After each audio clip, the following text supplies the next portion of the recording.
It is a beautiful Parents' Weekend at Clemson, and the number 5 Tigers are also inviting Louisiana Tech into Death Valley, one of the jewels in the crown of college football. Clemson taking that very short bus ride over to the Stadium Hill for the run down the hill. Dabo Swinney can finally say his team has had a normal week of practice time this week. Head coach may get a chance to see some players we have not seen before.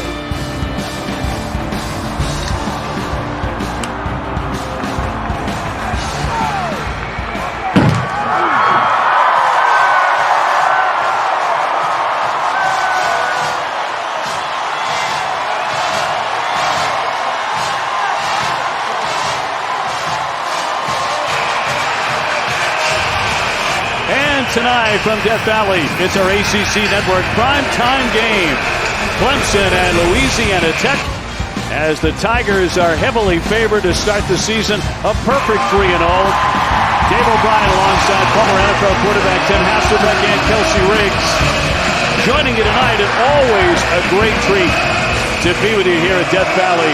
A great crowd, a sea of orange, and a gorgeous evening here in South Carolina.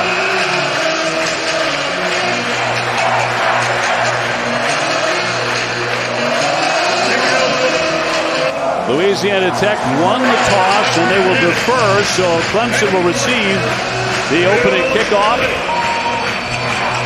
An electrifying atmosphere. Great new video board here. Man, does it pump out some sound. And we are set for the kickoff. Will Shipley standing back at the goal line here for Clemson. And Buck Buchanan to kick off for La Tech. And we underway.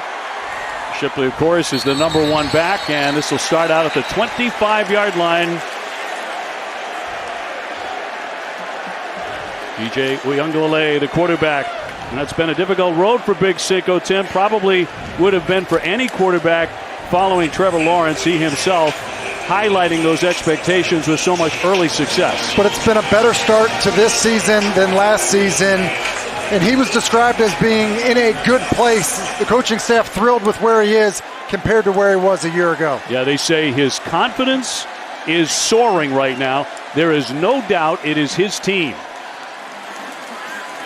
He's going to roll immediately, looking to throw and looking for a double pass here. Spector instead is going to keep and run it. And straight ahead for the gain of 15 yards. Thought about throwing it a second time there. And dragged down eventually by Joseph Mason, but a first down. Cool way to start the game. Throwback screen to Spector, and they do a nice job of setting it up, and always good to get that type of start in a football game. Quickly out to Ngata. Ngata on the near sideline. Joseph Ngata, fascinating because of all the talent he has and his size. He looks like a Sunday afternoon wide receiver. Dave, he no doubt looks like a Sunday afternoon wide receiver. Injury bug has been the big problem for Ngata. If he can stay on the field, they believe he is a game breaker. He's been unable to do that for the last couple of years. And a quarterback will keep it. DJ off to the races and picks up a big first down and a gain of 19 on that scamper before Brooks finally dragged him down. They're going with a zone read here. Basically, he's going to come this way. He's going to read the defensive end. He squeezes down. You're going to end up keeping the football, which is what he does. Get an escort blocker with Allen coming across the tight end. And a good job of Ngata, who we just mentioned, blocking down the field. New offensive coordinator for the Tigers, Brandon Streeter, first year. Former Clemson quarterback in his own right. Uyunglele looking downfield. He's going to loft this one. And incomplete. That was intended for his best buddy, Bo Collins. Good coverage there by Miles Brooks, the corner.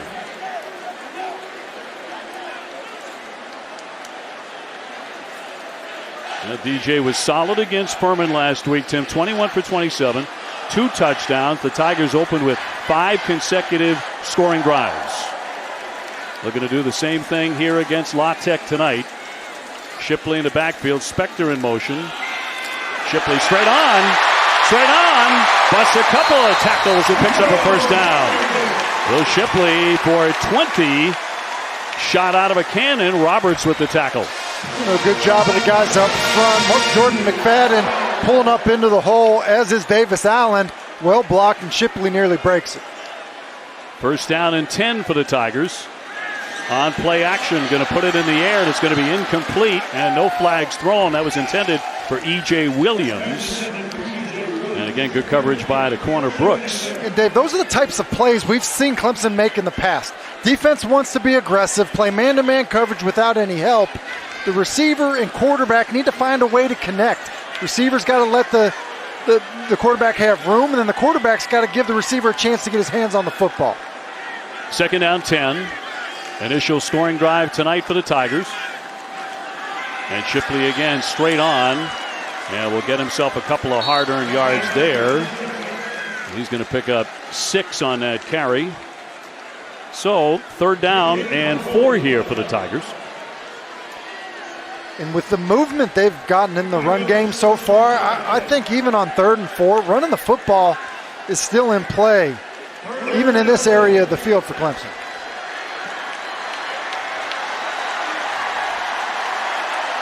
Going to put Allen, the tight end, and set him up on the right side. Uyunglele looking, firing, got the tight end, and a completed pass. Got that down to the 5-yard line. Davis Allen with the grab there. Cole took his legs out from under him. It picks up only 2. Yeah, and Clemson's trying to get a little pick play. You get Joseph Ngata trying to basically become a picker for Jaden Cole, and as Davis Allen breaks out, Cole does a good job of just fighting through it and then making the open field tackle. The fans don't love the idea that they're settling for a field goal, but it's probably the right decision. So they'll bring on B.T. Potter. And the next field goal he makes passes Aaron Hunt for 5th place all time on the Clemson list. This will be from 22, so a chip shot. And he will drill that one for 3. So the crowd didn't love it, but the Tigers are on the board here. They strike right away on their first drive.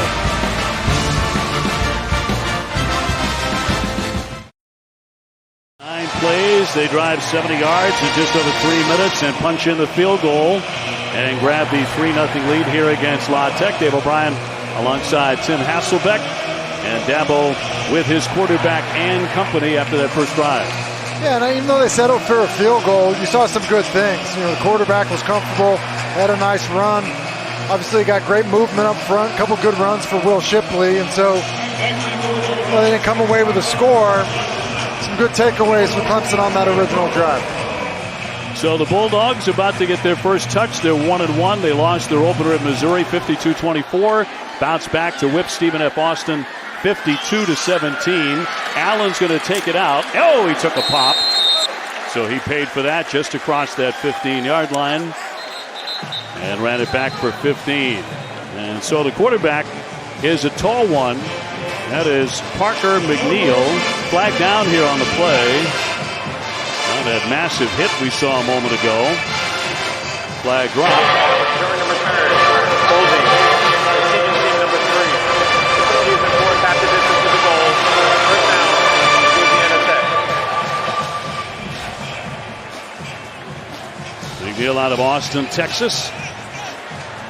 Texas Tech transfer. Before that, he played at Troy. They're going to play a couple of quarterbacks, but it's his team. He's a senior. So far this season, he's thrown 5 touchdown passes. And, Tim, they like to go fast. They do like to go fast, and they feel like McNeil's done a better job protecting the football. It's one of the reasons we're seeing him first. They'll work from the shotgun almost exclusively. It's going to be dumped out to Smoke Harris, his top receiver. Only 5'7", but 15 career touchdown receptions. He's a really good player, and they will move him around. You saw him line up in the slot there. Now he's moving to the other side of the formation. Will be the most inside receiver to a trip. So they move him around because they want to get him the football. Are you expecting to see a lot of screen plays from Louisiana Tech? Because Clemson's been seeing a lot of those. They got beat by a bunch against Furman. Second down and 6. McNeil will fire over the middle short and complete again. That'll pick up just 3 yards. Again, it's Smoke Harris, preseason All-Conference USA. Jeremiah Trotter with his first stop. Yeah, and you see what they want to do with Harris is kind of get him to kind of stretch the field, find those zones to sit down, and then basically hope that you can eventually hit something in behind it. Well, Tigers have won 35 consecutive games at Memorial Stadium, one of the longest home winning streaks in FBS history. heavy favorite to add to that here tonight. And the first important play tonight for the Bulldogs, 3rd down and 3. And McNeil out of the gun to put it in the air and gets it to that side. And Trey Harris will pick up the first down. He caught 5 for a touchdown last week. He caught a touchdown and the 5 receptions. He'll pick up 9. Yeah, and it's just a nice job of running an out route and then good timing by Parker McNeil with the ball right to the face mask of Trey Harris.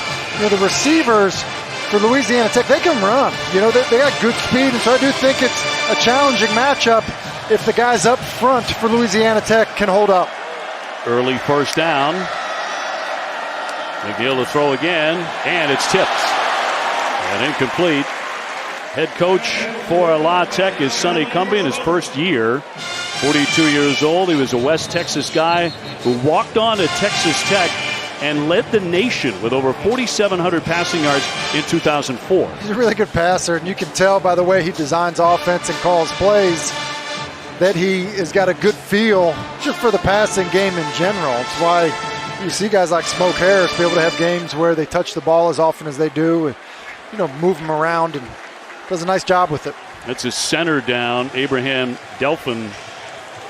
So he's hurt and needing some assistance to walk off, the 6'1 senior, and out he comes. And listen, that's not a good sign, because I think the biggest mismatch in this football game is the defensive line for Clemson going against the offensive line for Louisiana Tech, and Delphin has the most experience out of anybody in that group, and so now you start getting down the line, it could become a bigger problem than it maybe already was going to be. Ray Kelly, 6'1", about 300, backing him up. He's the new center.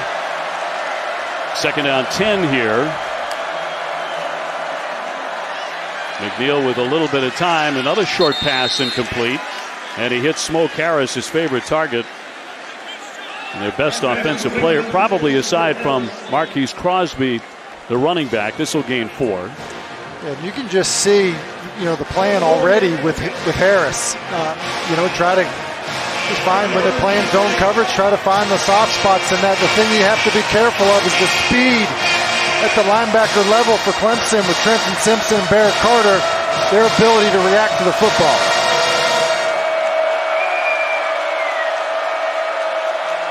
Harris in motion. They wind up with 3 wideouts on the right. McNeil again looking to throw this one. Fires it up there, tipped and incomplete. Clemson with some pressure. Praise Okori, the man he was trying to hit, the wide receiver. Pretty good pressure there by Kevin Swint. Yeah, and coming off the right side, basically right into the lap of Parker McNeil, and you see why this football ends up being high. Just look at the bull rush, and that's what I'm talking about in terms of, just the athletic mismatch that you're dealing with. Peyton Page just drives Isaac Ellis back into the lap of Parker McNeil, not able to finish the throw.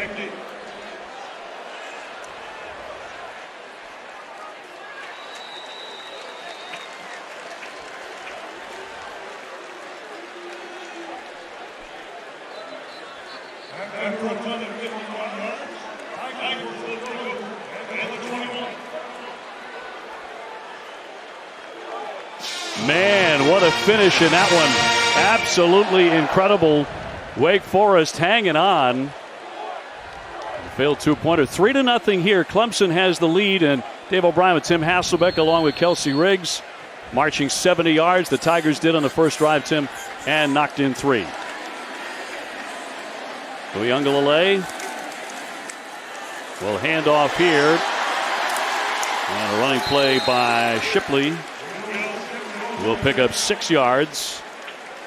And then the Tigers forcing that punt. Now, DJ, at this point, outside of Clemson, there seems to be a quarterback controversy with Cade Klubnik, the very gifted freshman. Everyone thinks pushing for playing time. Tim, that's really not happening. And it's not what we heard. I mean, it basically was described as this is DJ's team. This is his team, and he's in a good place. And the coaching staff and the players really responding well to him, and he's off to a good start this season. And running the football here as well on the carry. Big Cinco, not as big this year. He slimmed down by about 25 pounds. He'll gain 13 here. And it's another zone read. They ran one earlier on the first drive, had a nice pickup. Do it once again, a little bit different in terms of how they block it. But, you know, you mentioned the weight loss. I do think that he's moving a little bit better, and I think it probably just helps him throughout the game, especially as he's trying to become a more accurate passer. Uyunglele to put it in the air. He'll fire this one and complete here on the near sideline. That one caught by Bo Collins, his high school teammate from way back at St. John Bosco Prep in L.A. And that's a really nice throw by DJ, because you can tell he trusts Collins, but changing the ball speed and trajectory. You know, not everything has to be a fastball. We know he has a big arm. That's a nice touch there. On play action, plenty of time. Great protection. Throwing long, and a diving catch on that far sideline. A 41-yard toss there to Ngata. Take a look at this grab. It's a great throw by DJ. Nice accurate ball. And then Joseph Ngata, who Davey said it earlier, they have had high aspirations for, coming through with a really big play. Play blown dead there.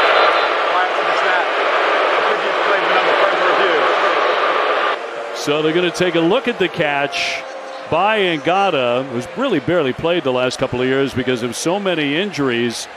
But the senior, as gifted as anybody on the field any given Saturday. So a rule to completed pass, a great diving play. Take another look.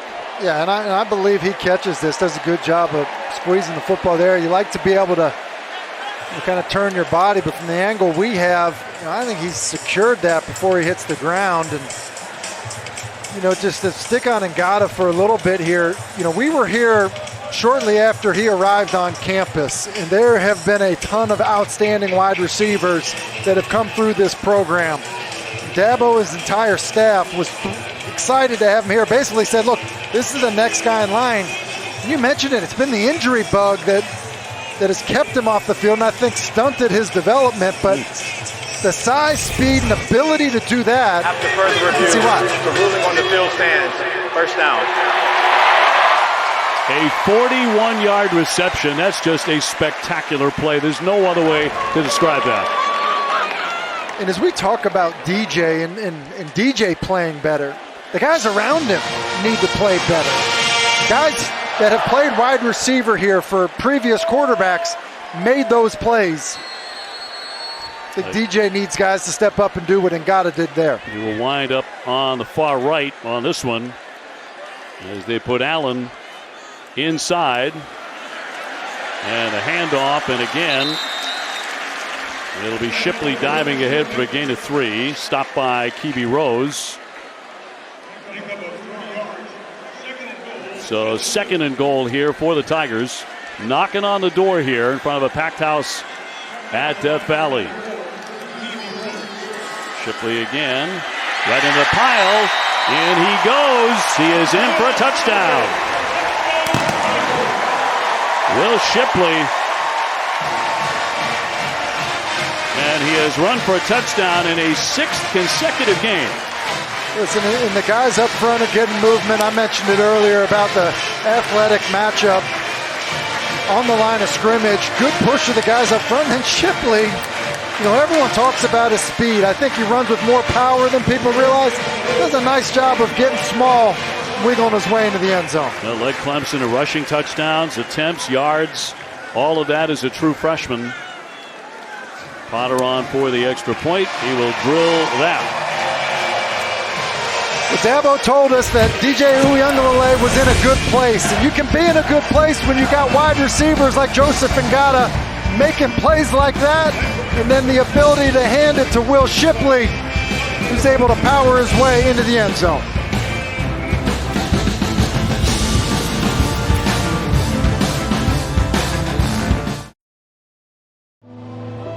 Well, this Clemson football program took the field tonight with very heavy hearts. 15-year-old Ella Brzee, the younger sister of star defensive tackle Brian Brzee, passed away on Thursday morning after a battle with brain cancer. She's a young girl who's been a huge part of this program. She was here with the team just last week, spoke to them after practice, and then Clemson honored her during their Tiger Walk before the Furman game last week. Coach Sweeney told me that little girl always has a smile on her face, as if nothing were going on in her life. It's part of the reason why her impact is seen and felt all across campus here, from the signs, the Ella Strong t-shirts, even the entire student section wearing gray tonight. It is the official color of brain cancer in her honor. Coach Sweeney says he knows they can't take the family's pain away, but they've been sharing in it and celebrating her throughout the week as they hope the Brzee family feels the love and the support that they have right here in Clemson. Boy, Dabo said it. What a great, great smile. And said that every time they saw Ella, she had one. And this is marvelous to look around inside Memorial Stadium here tonight and see the support for the Brzee family and for Ella. Yeah, amazing. It is amazing. And our thoughts and our prayers are certainly with the Brzee family. Tigers on top 10-0 here in the first, as the Bulldogs look to keep it on the ground here. First NFL grade Terry Bradshaw was a first-round draft pick out of La Tech. Overall number 1 in 1970 by the Pittsburgh Steelers. This is going to lose 1 yard, bring up second down and 11. Tigers coming in, the number 5 ranked team in the country, after a 31-point road win at Georgia Tech and a 35-12 victory over Furman. McNeil will throw over the top here, and it's going to be complete. Now we're going to be caught by Hebert, his tight end, and we'll pick up a first down. That's his favorite target, no question about that, former wide receiver. And it's an RPO, and Ororo is right in the face of McNeil. He does a good job of kind of staring down the pressure right in his face as he gets the ball to Hebert. And Hebert is a unique player because he's a tight end, but he's about 230 pounds, got really good speed, kind of treating him as a wide receiver at times. That's a nice throw and catch. Yeah, gain of 31. So a big first down here for the Bulldogs, and on the ground it's Crosby. No room to go there. Row with another stop on that play. The defensive tackle drags him down for a loss of 3. And Ororo is just such an active player. There's so many good players on this Clemson defensive line, and a lot of guys that get talked about each and every week, and he's somebody that his name's not always the first one mentioned, but when you watch them play, he just seems to be so active and near the football quite often. Tigers also without Tyler Davis up top on the defensive line here tonight. They have a few people down, minor injuries right now. McNeil will air this one out. They're going to try a little trickery here as well. And a long heave, and that's going to be intercepted. Intercepted by R.J. Mickens, the junior out of Texas. So watch what happens. They put Smoke Harris in here, and watch the quarterback. So now he's going to step back to double pass, but Mickens never falls for the double pass. You can see that this ends up being backwards. Then they're trying to run down the middle of the field, but Mickens doesn't go for it. They don't have a fast reaction to the wide receiver screen, and Mickens does a good job of securing the football. Definitely has a foot in bounds. Clemson football.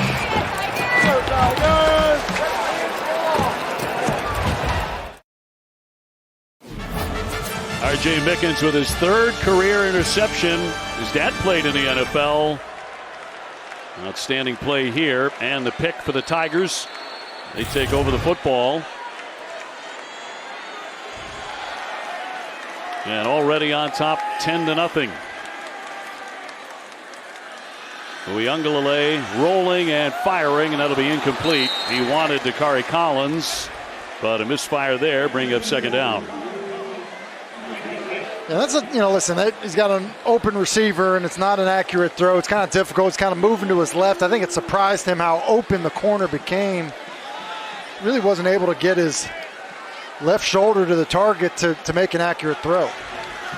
Well, many have said it. You know, his fame sort of preceded performance. He's had to battle a lot of things, some of them off the field here. Spector, he's going to be knocked down. And a good stop here by B.J. Williamson, preseason all-conference for La Tech. Going to pick up 2 yards. But, you know, all that commercial presence for DJ Tim and then his parents, a very public separation, all brought tremendous pressure on the young man. The coaches love him.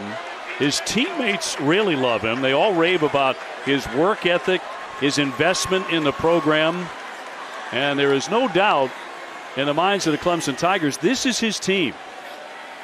He is not in a quarterback battle. He's going to keep it here across the 10. Diving shy of the 20-yard line and picks up a first. Well, Dave, you said it. It is his team. They were very clear. There is no quarterback controversy. They run a quarterback draw on 3rd and long as Louisiana Tech was playing soft in coverage, and that's certainly something he's comfortable doing, running the football. But I also think he's more comfortable in this offense as a leader, and then also with what the expectations have been for him. Running for 10 there for the first down. He will throw again. Running Stool, the tight end. Tyler Grubbs, who's the top defender for La Tech, taking him down. And one of the things they would like is for DJ to not pay as much attention to social media, which is a really good idea. Heck, it's hard for adults to stay away from social media, let alone a young college athlete. And social media, rarely kind or reasonable or even sane. He's going to hand off, but La Tech saw that coming. Toby Pace taken down quickly. Going to lose 2 yards. And Clark in on the hit. It just goes to show you the amount of pressure on, college students, period. You know, much less a college student that's replacing Trevor Lawrence and played a game as a freshman, and the expectations were so high. And then I said it earlier, the supporting cast wasn't as good. You know, Travis Etienne wasn't there for him, and you know, he didn't have receiver. Justin Ross wasn't able to stay healthy. So those things matter. And I think it was hard for him last year. And they said to us over and over again, he's in a really good place right now, and he's played like it so far. Yeah, much better place than a year ago. Back to throw. Pressure. He's going to be taken down. And by Jaden Cole, who'll pick up his first sack of the year. Also has an interception. A strong safety. He got to him fast. Yeah, and Kobe Pace kind of gets confused in the blitz pickup, and so you end up having 2 going for 1 with he and Marcus Tate, which ultimately leaves Jaden Cole open, you know, an open path to the quarterback. And so the guys up front, little confusion. Good job of kind of dialing something up by Scott Powers, the defensive coordinator for Louisiana Tech, to get home. Smoke Harris back at his 45-yard line as Aiden Swanson gets this one in the air. And Harris darts around a couple of tacklers and ahead across the 40-yard line. So a solid return, 43-yard punt. They met in the Humanitarian Bowl. Even Howard's Rock was there in the snow in Boise. Woody Dantzler with 4 TDs. Tommy Bowden's first bowl win at Clemson. And the Tigers rolled over La Tech 49-24 in that one. I mean, but the Gatorade, it's snow. A little snowball fight. Like, I don't know what looked stranger to me, the blue turf or the fact that Clemson was playing in snow, you know. Much better night tonight. Yes, absolutely beautiful tonight. Temperatures in the 80s today here in Clemson. Parker McNeil trying to get La Tech onto the scoreboard here late in the first quarter, and it's going to be tipped again. It's happened a couple of times in the early going. This time Barrett Carter, who had a pick last week against Furman. Very instinctive player, they say. Yeah, and they say the game comes naturally to him. He's bringing the pressure off the slot and does a good job reacting to the football. And just to say, too, you know, with this field position Louisiana Tech has, you know, that's a pretty good stop by their defense. When you look at, you know, throwing an interception, being able to come up with a stop to get decent field position, I'm sure Sonny Cumbie's going to do everything he can to try to come away with some points. Second down 10, he'll throw it again. He got the completion on the near sideline to Lewis, the freshman. Malcolm Green, the corner there to say hello, and that'll gain 3. And I think with where we are in the field right now as well, like kind of in no man's land. Like if I'm Sonny Cumbie, I'm thinking, yes, it's 3rd and 5, but I should have 2 downs to get this. The quarter may come into play here if I've got to think about it on 4th down, but I'm treating this as if I have 2 downs because of where I am on the field. First quarter winding down here, 3rd down and 5 at the 34 of the Tigers. Hill will hand off, and there's a flag down on that gain. That was by Thornton. The sophomore from Baton Rouge, Sheridan Jones, gets credit for the tackle. But Holding. Offense number 72. 10-yard penalty. Repeat 3rd down. And that, there you go, right here, 72, Ellis. He's got the hold. Carter's, he just bear hugs him right there. That bear hug, and then, good reaction by Carter, knowing he's getting held. That's a killer of a penalty because it was a nice run, and, who knows if they pick it up, but you're probably going to pick up 1 or 2, which then would have put you in position to go for it on 4th down. Now you get a known passing situation with this crowd into it. I don't blame Sonny Cumbie for taking the quarter. So that'll be the end of the first. Tigers on top here over La Tech, 10-0. Number 5 team in the country trying to remain perfect and go to 3-0 on the young year. 10-0 Tigers.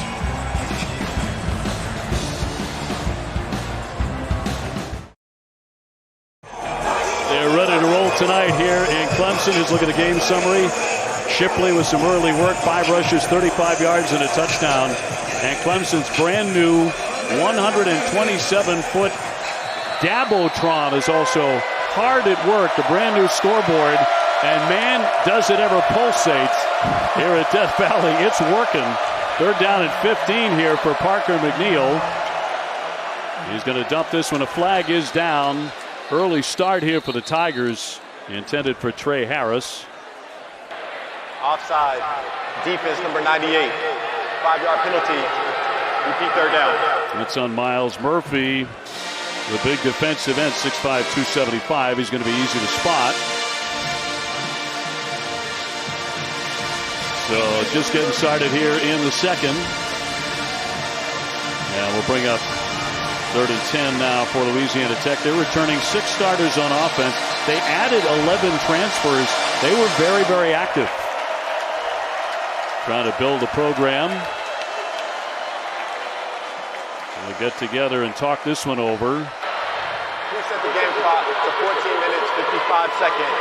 1455, please. Clock never rolled. Thank you. The clock will start on my signal. Getting a lot of feedback here tonight, too, so our apologies for that. 3rd and 10.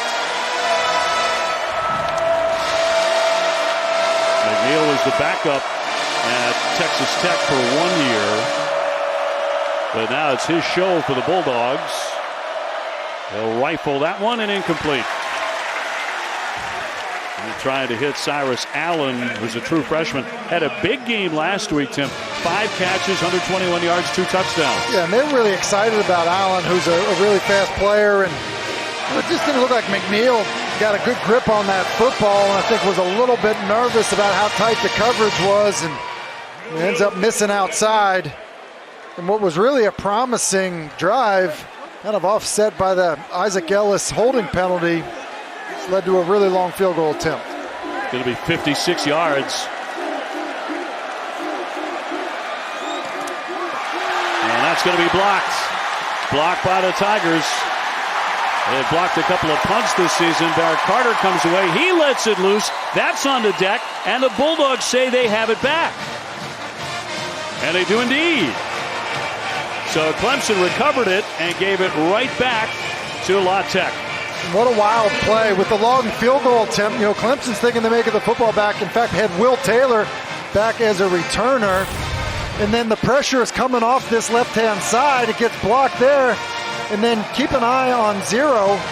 Barrett Carter right here. He ends up coming up with the football. And then he takes off running with it. He's thinking, hey, I may score. There's big guys on the field if I can get through this first line. And then that ball slips out. You know, guys that aren't used to carrying the football just kind of aren't used to securing it through contact. It was actually the kicker, Buchanan, who forced that fumble. Put his helmet right on the football, and what a break for Louisiana Tech, because listen, typically you get a blocked field goal attempt, especially that far out, you know, low kicks, low trajectory kicks on long field goals. You know, those typically get picked up and run back for touchdowns. Louisiana Tech kind of miraculously maintains possession. Now Clemson with a streak of 11 consecutive 10-win seasons. That is second only to Alabama's 12 in a row as far as longest active streaks in college football. The Tigers with 35 consecutive games won at Memorial Stadium, as mentioned, one of the longest home winning streaks in FBS history. And typically have absolutely no trouble with non-conference opponents. Up here 10-0, but they give it right back to Louisiana Tech. So it'll be at the 48. And Parker McNeil back to work. He's got Marquise Crosby in the backfield with him, his top running back, who had 197 yards and 2 touchdowns in the first half last week against Stephen F. Austin. Different animal tonight, certainly. Getting it across the 50-yard line for a 4-yard push. Crosby taken down by Jeremiah Trotter, the son of the 4-time Pro Bowler. Trotter's dad was a really, really good player, a physical downhill linebacker. And I think the instincts and quickness that this Jeremiah Trotter plays with is somewhat reminiscent of his father. Trotter's 6 feet, about 230, sophomore. Second down 6.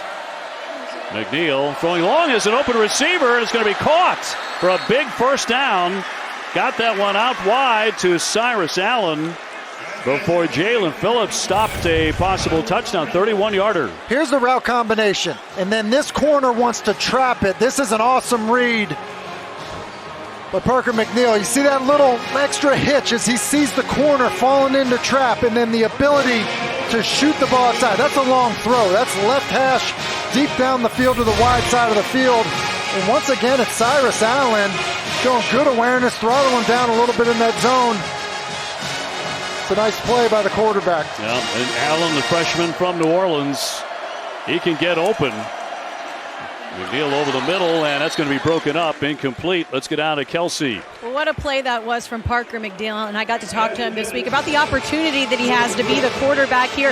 It's been a journey, you guys. Started off in JUCO, tried it out at Troy, and thought his career was over after that, but it was his head coach, Sonny Cumbie, that texted him when he was the head coach at Texas Tech and said, hey, you want to come play for me? He, of course, did, and then followed his head coach here. He says he's put in so much work. It's what your life revolves around. This is the opportunity of a lifetime to be the quarterback for this team. Well, showing some good arm strength here tonight. He's looking downfield again, and that's one is going to be incomplete, broken up by the Tigers again. Over the middle, trying to connect with Trey Harris, but incomplete. Yeah, and what an opportunity for Parker McNeil, to think maybe football's over, and then next thing you know, you get this opportunity. You see that pass break up there. I thought I had a chance to be caught. You get this opportunity, you think football's over, and then next thing you know, here you are in one of the coolest environments in college football on third down with this crowd noise, having a chance to lead your football team. 3rd and 10. They've converted 1 thus far, trailing by 10 here in the second. That one tossed out to that sideline and connecting with Thornton. And incomplete. So that'll bring up 4th down. And we've seen a couple times on 3rd down, especially 3rd and long, really the last 2, where Clemson is really driving on these outside routes outside the numbers. If I'm Sonny Cumbie, I'm thinking at some point I'm coming back on a 3rd and long and double moving the aggressiveness of Clemson up front. This will be a 35-yard attempt from Jacob Barnes, who's also a licensed pilot. Gets that one in the air, and that's good. And so the Bulldogs get on the board with the field goal from 35 from Jacob Barnes, a 10-3 game.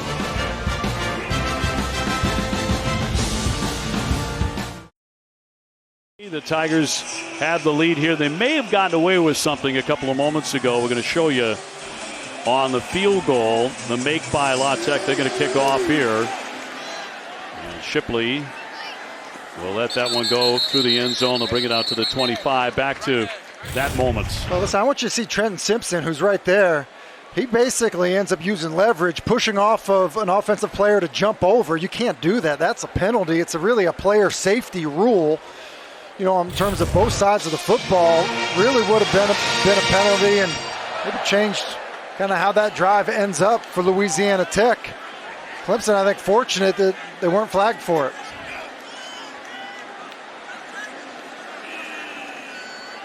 First and 10 here for Clemson. Uyunglele will keep.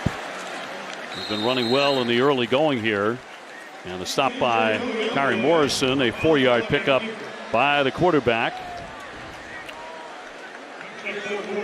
Now, the critics were on him during last year's 10-3 season, wondering, can he recapture the magic of that 2020 18-point deficit comeback win that he engineered over Boston College. Maffa in the backfield will take the handoff. Big opening before he's tripped up and dragged down. He'll pick up a first. B.J. Williamson stopped a larger gain there. That'll pick up 8 yards. And, you know, the stable of running backs here, you know, Will Shipley gets the majority of the work, but Phil Maffa has been a productive back, and I think they like everybody. We saw Kobe Pace earlier. You know, it's not like it's just one guy's job here in the backfield for Clemson offensively.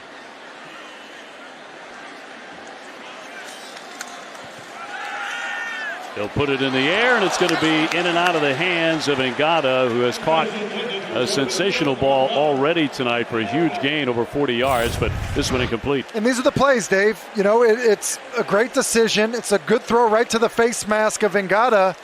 And look, if you're going to, you know, kind of uphold the tradition of wide receivers here, you got to make that play, you know, and then we're not talking about the quarterback and his completion percentage when guys will come down with the ball the way they should have there, like Joseph Ngata had. Well, you're just so used to seeing those catches being made here over and over, year after year. Not only that, but big yards after the catch. Yeah, I mean, listen, then you got to tackle him once he catches it. And at 220, that's not easy to do. Maffa again getting some blocking out across the 40. Will pick up 4 yards. Tyler Grubbs, who leads La Tech in tackles. He's their #1 defender, the middle linebacker, with that stop, and brings up 3rd down and 6. You know, we saw it earlier on a 3rd down. Sorry, Dave. The quarterback draw is in play. And so I think ultimately, if we see Louisiana Tech, it's probably packaged. If they're showing blitz, you can see a pass. If they play soft, could see quarterback draw once again.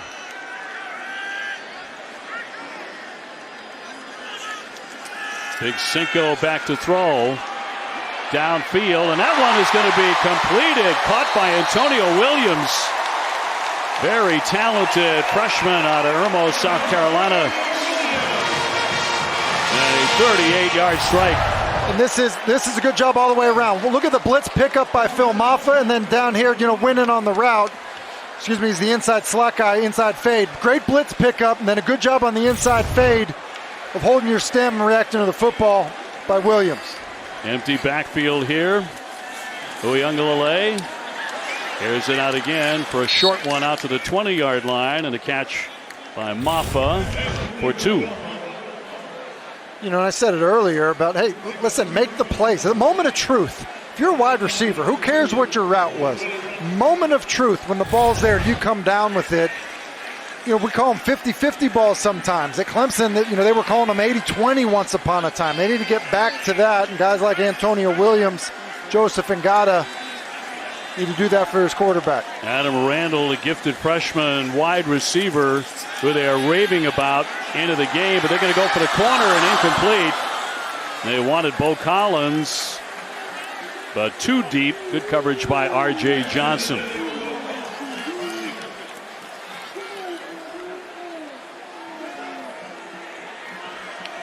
Talking about Adam Randall, 5-star recruit who suffered a nasty knee injury in spring practice where he was turning heads, finally getting in. Everyone here in Clemson knows who number 8 is and how good he can be. Dabo says he's a problem. He said no assembly required. He's ready to play even as a young player. Right now, got an NFL body. DJ with pressure, will hang it up there, and that is going to be broken up and nearly intercepted by Tyler Grubbs on that outstanding pressure. Yeah, and see, that's where I think DJ can be better. Okay, they're static in the pocket. So watch how, things get disrupted inside. He's got people around him, wants to escape. He gets contacted. Now throw it away.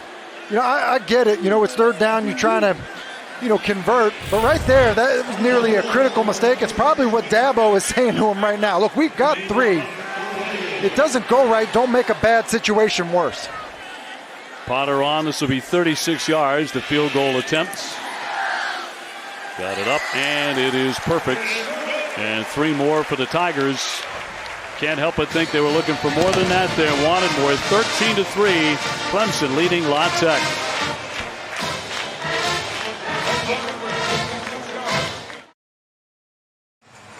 There's a look at a brand new scoreboard here at Clemson. It is 5 times larger than the previous board, 20 times the resolution. It's the 8th largest board, the NCAA, 6.7 million pixels, and a total stadium renovations. Some other things here as well in Death Valley worth $65 million. I think the fans are loving it. And it's a big-time board, man. Look how small it was before and how much larger it is now. I can't say I was ever here thinking, man, they got a small video board, but now when you put it up in comparison, my word. I want to know what happened to the old one. Is that like in Dabo's backyard near the swimming pool? There's a shot that it's shown up somewhere. 13-3, the Tigers, 9:36 to go in the second. And Smoke Harris will elect to run this one out across the 10. He is stacked up at the 15. Let's get out of Kelsey. I've been wondering where that scoreboard's going too, guys. I was asking this week. I think people would probably pay a pretty penny just to even have a letter off of that scoreboard. But I asked DJ about it too. I said, what's it like? Have you gotten used to seeing yourself that big in the end zone when you run out on that big screen? And he said, look, I remember running out and I was like, dang, that is a big scoreboard. Said he is just like you guys. You didn't realize how small it was until you see how big this new scoreboard is. Everybody here definitely enjoying it, and the entrance as well, guys. And he's just fine. He's a well-conditioned athlete. Not all of us need to see ourselves that big in front of this many people. First down and 10 for Louisiana Tech. Thornton in at the running back. Going to dump this one off short to Smoke Harris. Thus far, they're really keying on Harris. He's not been able to wriggle free very much. Mickens, who has an interception, taking him down, and the 5'7" wide receiver will head off to the sideline. A 3-yard pickup there. Just get initially contacted by Mickens, and then look at the finish by Justin Mescal. Just kind of folds him, and Harris a little bit shaken up. This should be a really good Clemson defense. Do you agree? I mean, they need to be relentless up front and get to the quarterback, but should be really good. Dave, I think it's a great point. Yes, because they're good at every level. And I think that's the key for them defensively. It's not just the D-line. McNeil wants to throw very deep and has a receiver for a major league completion. Big-time effort there, and the catch by Lewis. The freshman with the grab. Yeah, Julian Lewis just gets inside, runs a post route, and there was nobody in the middle of the field, and that's a heck of a throw. But Parker McNeil just drops it right in there. Good protection up front. I will say, McNeil got plenty of arm, and when the pocket has been clean, done a nice job of being accurate. 38-yard pickup to bring up 1st and 10. They're driving it again. He's 9 out of 16, 128 yards. And a flag down on that carry. by Chavez Thornton, but a flag dropped. Personal foul. Face mask. Defense number 42. 15-yard penalty. Automatic first down. Levante Bentley had a big one against Georgia Tech at 13 tackles, but I think it actually may be here on McGuire right there. 42 comes in afterwards, but on McGuire, the face mask. Either way, a pretty good break for Louisiana Tech. And, you know, running the ball has been such a chore for Louisiana Tech. You know, you get positive yards on a called run play, penalty or not, probably a sense of relief for this Louisiana Tech offense. Well, they racked up 515 yards last week, 299 on the ground, but that was against Stephen F. Austin. First down and 10, under 8 to go before halftime. Carry here by Crosby, trying that right side, but came up empty. Henry with the stop. And Dave, you know, just to kind of follow up with, you know, this Clemson defense, there's been some change. You know, I mean, we know the defensive line is good, but, you know, Trenton Simpson, who's an outstanding player, he's now playing, you know, inside more. And the talent's still there. They've recruited year over year over year. And when you do that, you just replace talent with talent. Second and 10 for La Tech. McNeil to step up, pressure from behind. He's going to be dragged down by the Tigers. As they get to the quarterback, that's Miles Murphy. When all is going well, that's All-American material. Yeah, well, and listen, look at him rush up the field. This is just great pursuit and effort. Yeah, and that's what you need out of a great defense. It's great that you're on, you know, Todd McShay's big board, but do you play hard? Do you hustle to the football? Murphy did just that. As you see, he's ranked the #1 defensive end, but playing with good effort and pursuit kind of takes you to the next level. La Tech -3 yards rushing, just 5 carries. They've determined they've got to put it in the air to survive here tonight. 3rd down 11. McNeil, the 6'6" quarterback. Another throw and another completion, and breaking away and getting down to the 10-yard line. Nice effort there by Lewis again to pick up the first down. That gains 19. And once again, McNeil with a nice pocket. Clean pocket, nice throwing lane. He's got plenty of arm. You know, Sonny Cumbie joked that they call him Philip Rivers because he wears 17. Keeping it on the ground here on the carry by Crosby. And listen, Louisiana Tech going quick. Ended up getting 12 men on the field. It's going to be a flag thrown. Clemson not ready, didn't get off, substituting in time. Illegal substitution. More than 11 players on the field. Defense, 5-yard penalty, still first down. So the pace that the Bulldogs want to play at, catching Clemson at least there, a scramble. And then you see him, you know, guys getting off, you know. KJ Henry just not able to get off in time. I'm not sure Murphy did either. Good job of changing up the tempo by Sonny Cumbie to pick up cheap 5 yards. First and goal from the 5-yard line. Marquise Crosby, the back. They'll take the handoff, and they're going to push him back. Nothing there for Crosby, not on that carry. DeMonte Capehart, first man to meet him. He's going to lose 2 yards on that play. And look, running the football, I said it earlier, has been a chore. Doing it down and tight here is probably going to be even more difficult. And so, if I'm Sonny Cumbie, I'm trying to come up with my most creative inside the 10 play that I have in the plan, because the truth is, look, the last couple of weeks we've seen some pretty exciting upsets.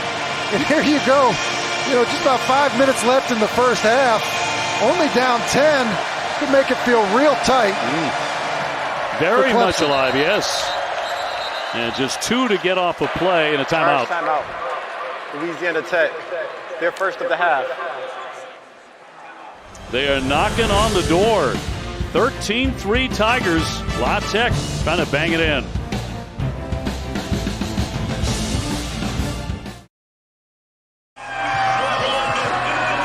Well, it remains tight. 13-3. The Tigers on La Tech.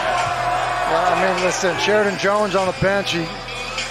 As a starting corner, really good player, played a lot of football. You just look at the look on his face. Obviously something not right, has not been in the game, and so now you got some young corners, some untested corners in the football game for Clemson. Second down goal for the Bulldogs. McNeil, pressure on him, dumps it off, got it complete, but shy at the 10-yard line. KJ Henry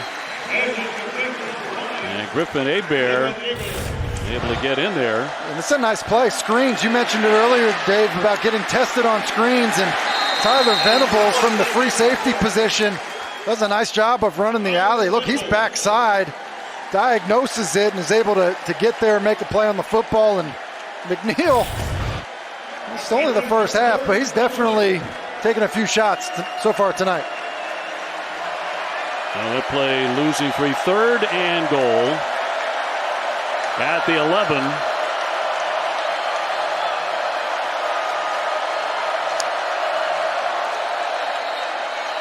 And a handoff here, and going to be actually did not hand it off, but a delay. Charge timeout. Louisiana Tech. They're second of the half. They take a timeout. And we'll take the break as well on 3rd and goal with 4:10 to go here before halftime at Clemson.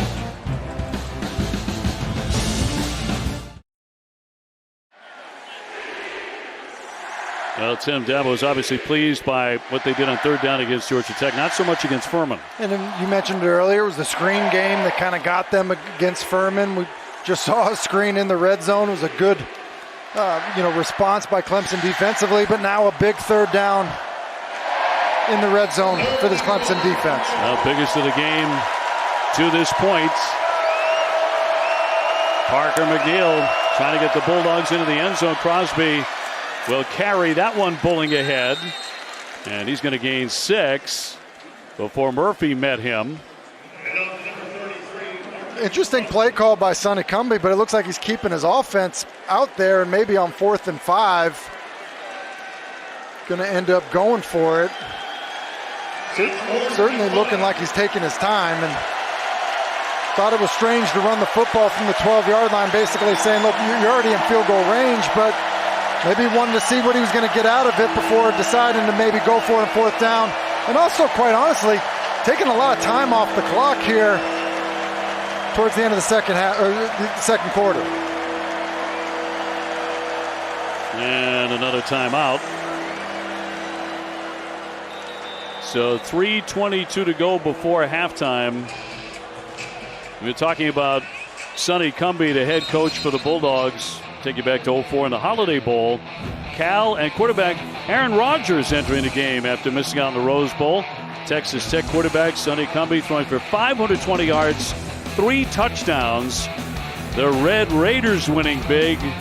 They came in number 23 in the country, Cal number 4. Final score was 45-31, and he was the offensive MVP. You forgot Aaron Rodgers played in that game because Sonny Cumbie went off. I mean, just to go to show you, you saw him standing next to Aaron, too, pretty tall guy, even the former walk-on, but I mentioned earlier, just understanding the passing game, and done a good job coaching this team so far this season, and team's still in it. So going for the field goal from 27, and Barnes will connect. So going for the certain points there, 13-6, and what has thus far been a low-scoring first half. So let's talk a little big picture around the ACC today and what happened the other night. Florida State last night defeating Louisville 35-31. Crazy game. Syracuse knocking off Purdue. Talk about a crazy game, 32-29. The Orange looking like they are for real. And Virginia sneaking by Old Dominion 16-14. Yeah, and it all was crazy starting last night. You wonder how healthy Jordan Travis will be going forward. Garrett Schrader has been awesome for Syracuse. What a response in the Dome to lead them back and throw the, essentially the game-winning touchdown pass. And then Virginia doing a good job of holding on at home. You thought maybe they were going to let that one slip away, much like Virginia Tech had one slip away against Old Dominion. But Brennan Armstrong able to get them in position to kick the game-winning field goal. So definitely a lot of fun ones to watch between last night and throughout the day today. Yeah, Wake Forest as mentioned. Number 19 in the country hanging on for a 1-point victory over Liberty. Here comes Shipley. And he's going to be tripped up getting across the 20, taking that back to the 22-yard line. You know, DJ Uyungale's done a pretty good job so far, mainly in the quarterback run game, making decisions on the zone read, been a big play, and then attacking down the field. We know he's got a big arm and needs guys to make plays like Ngata did there, and then obviously to Antonio Williams as well. So I think ultimately, when you look at how he's played so far, it's been pretty good. A lot of people ask me, hey, is he better than he was a year ago? Is he better? And, we were told he's in a better place, and I do think he's a better quarterback than he was this time a year ago. Well, 9 completions to 7 different wide receivers. So spreading it out, wants to throw again here on first down, and dumping it off short to Shipley, who has run out of bounds. Just over 3 minutes to go in the first half. Let's go down to Kelsey. Well, I talked to DJ Uyunglele this week, and he told me, look, each and every week my main goal is to try and get better, to learn from my mistakes from the game before, and to build on the things that I did well. He said, so far I feel like I've done a good job, but as an athlete, knows there's always room for improvement. There's time in the pocket, and he wanted Ngata there on the near sideline, but overthrown. Coverage there by Willie Roberts. And that's an example of making a good decision. It was working to his left. It was all covered up. Had time, so he comes back to his right, kind of late in terms of how the route was defining itself. Go ahead and throw it away. That's actually a good play by the quarterback, and I think there's just been so much attention on him. Can he get better? Sure, but a lot of things around him that can improve also. 3rd and 4.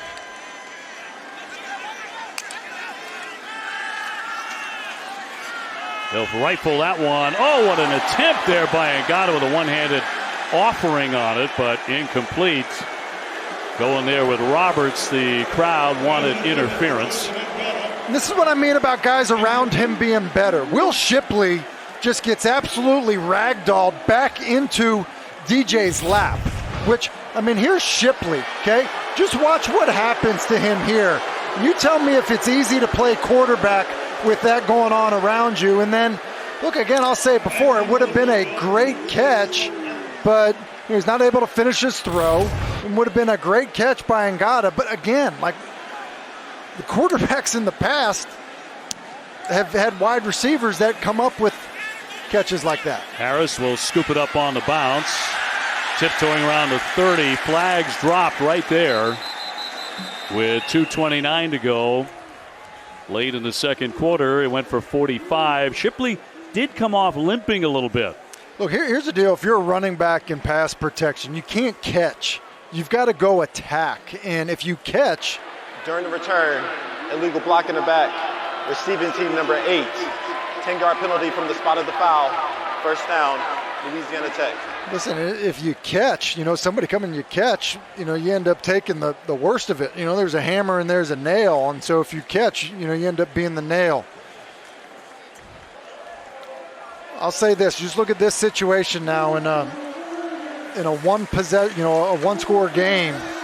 The key here for Louisiana Tech, pick up a first down, at a minimum, just try to flip the field and not leave too much time for Clemson to put another score on the board in the first half. Now, Parker McNeil has shown the ability to throw the deep ball. He's had some major strikes tonight for the Bulldogs. And he's back to throw again. And to the sideline and complete on the toss to Lewis, who's been probably his favorite guy here in the first half. Yeah, which is, interesting because, we talk so much about the Harrises, Smoke Harris and Trey Harris, but, Lewis, been a really good player. Gotten some production out of the young guys as well. Gain of 8. This season, 12 different players with at least 1 reception. 18 with multiple catches. So they can spread it around as well. Second and short. And under 2 minutes before halftime here at Death Valley.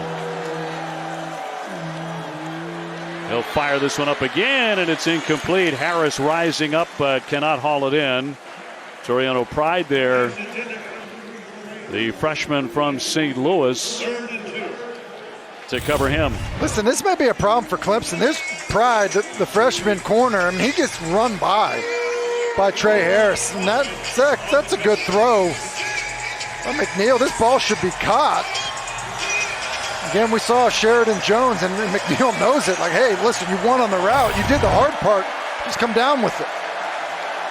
3rd and 2. The quarterback will try and lunge forward on it. And did he give up the ball here? Now Clemson thinks that he did.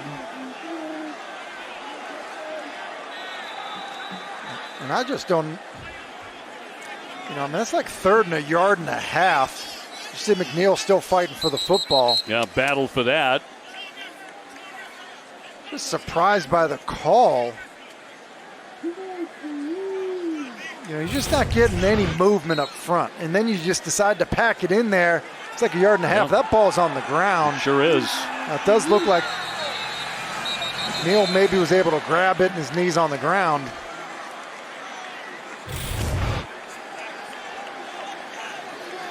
So a timeout Clemson, and 4th down and 3 to go, and we'll keep it right here, 13-6 Tigers. Yeah, and I just look.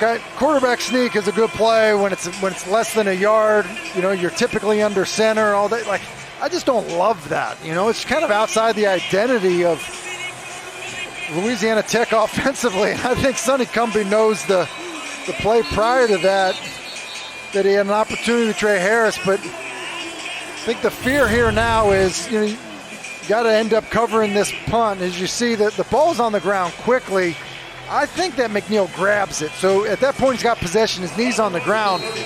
Play should be over when he possesses it. Yeah, no review there. So Bulldogs back to punt. Will Taylor. And Taylor dragged down. Really had nowhere to go. It's a 48-yard punt. And a good kick here late in the 2nd quarter.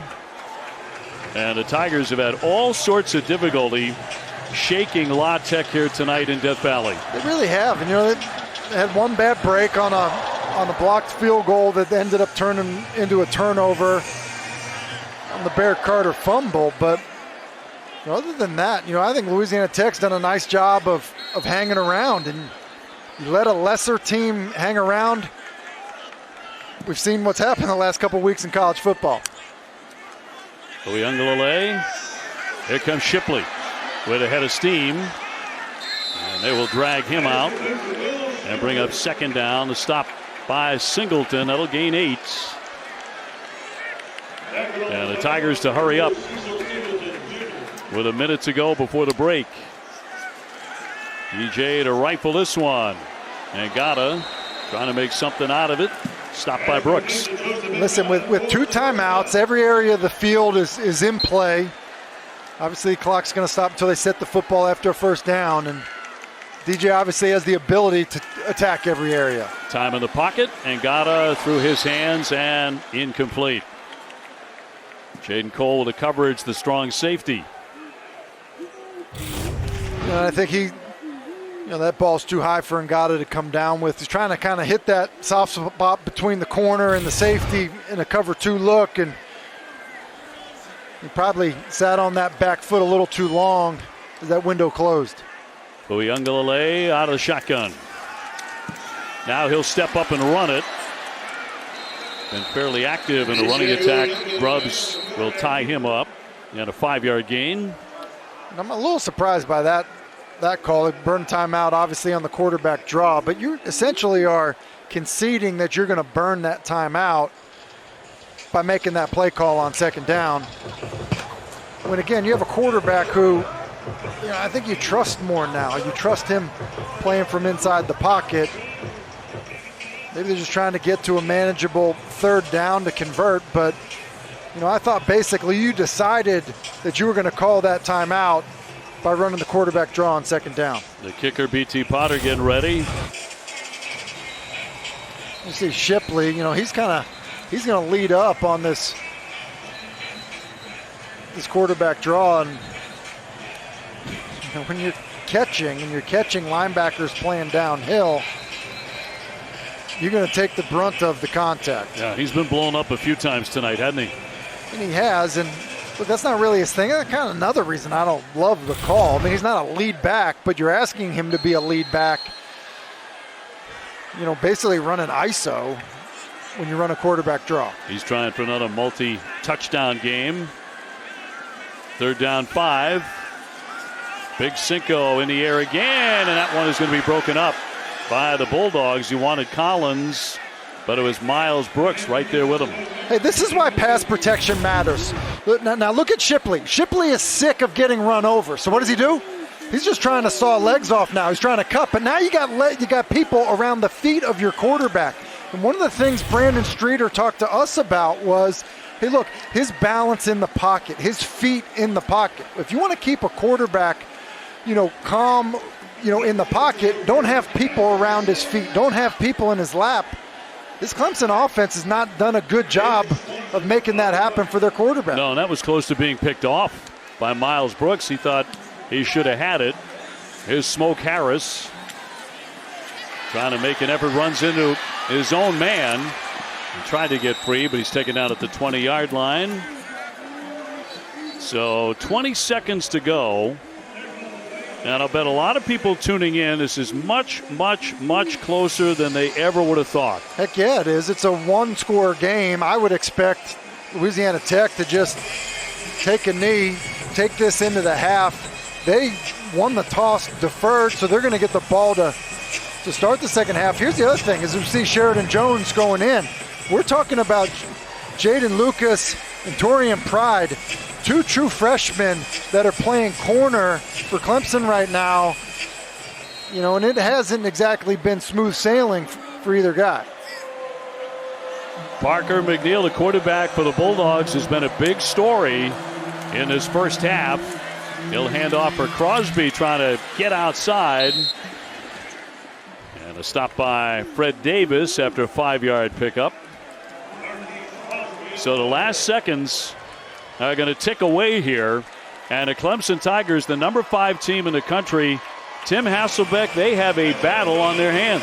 They got a big-time battle on their hands, and I'm sure there's going to be plenty of optimism when Sonny Cumbie addresses his team at halftime. And I'm sure that Dabo is going to have a few words for his football team, because this is not how you envision. You kind of want an ascending football team after the first couple weeks. Let's go to Kelsey with Dabo. Coach Sweeney, you talked this week about wanting to see your team play complementary football. Haven't gotten that yet. What adjustments do you need to make in the second half? Yeah, we did. We started the game great with some complementary football, and then, we had the big turnover, stole a possession, we blocked the kick, we fumbled it. They kind of took the air out of it a little bit. I think we only had like 4 possessions right there just to the very end. So, we missed a couple of touchdown opportunities, and then defensively gave up a couple big plays. So we just got to tighten up a little bit. And, fortunately, we've only given up 6 points. And again, I think we scored on 3 or 4 out of the drive. So we just got to put it in the end zone when we're down there. We don't need to be kicking field goals. We saw Sheridan Jones go into the locker room early. Haven't seen him much in the first half. What can you tell us about what you expect? We'll wait until we get in here and see what they say. Thanks, Coach. Okay.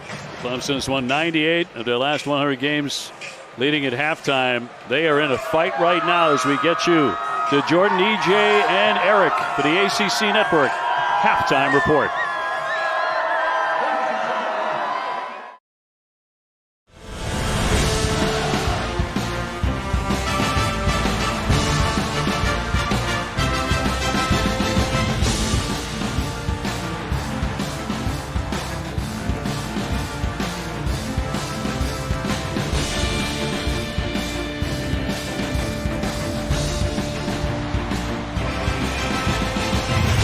Welcome back to ACC Network Primetime Football from Death Valley. We got a battle on our hands here. Number 5 Clemson with a 13-6 lead over La Tech. Dave O'Brien, Tim Hasselbeck, Kelsey Riggs with you. Tim, what about that first half?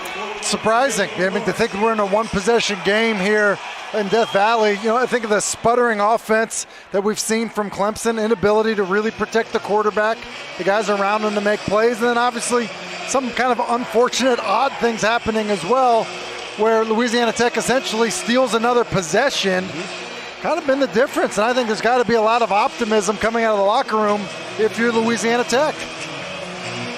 And they're going to get the football right away as the Tigers will kick off, and we're set for the second half. And here we go as Potter lays into it. And Smoke Harris will let that one go to the back of the end zone. So we take a look at the Bojangles Big Bowl moment of tonight's game. Well, this is what I'm talking about in terms of some odd plays. It's a blocked field goal attempt, up 10-0. You know, they get their hands on the football. Usually these things are picked up and run back, but Bear Carter picks it up, runs it back, and then fumbles the football, which obviously Louisiana Tech gains possession, regains possession. They drive down, they come away with 3 points. And then, you know, some sputtering offense out of Clemson. Another late field goal by Louisiana Tech, and it's a 7-point game. Parker McNeil, first half, 12 for 20 passing, 152 yards. He took 1 sack. And flags immediately here. False start. Offense number 78. Correction number 68. 5-yard penalty. It's still first down. And a moment ago, Kelsey with Sonny Cumbie. Coach Cumbie, it's a one-possession game at the half. What did you tell your guys about the opportunity that you'd like to see them take advantage of? Well, there's a lot of missed opportunities that we've had out on the field, and we still find ourselves in a one-possession game. I talked to them about there's nobody in this locker room that acts surprised about the score right now, and that's what I'm so appreciative about our team as we came out with the right mindset. This game's got a whole other game, half to play. Proud of how our guys have battled. We're going to have to battle even more in the second half. We're going to have to make sure that we're smart on offense with our possessions and that the defense is really flying around. Coach, thank you. Thanks a lot. Another pass batted down here. That's happened 2 or 3 times here tonight. A player down for the Tigers. So they have a man down here just seconds into the second half.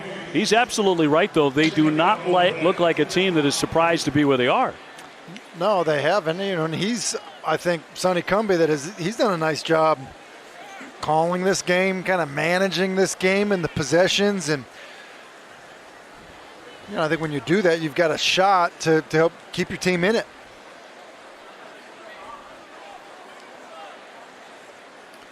Looks like that may be Peyton Page, 55. You know, he comes through clean and he gets kind of rolled up on behind by Trenton Simpson. Page 6'4", 315 pounds, the sophomore from Greensboro, North Carolina.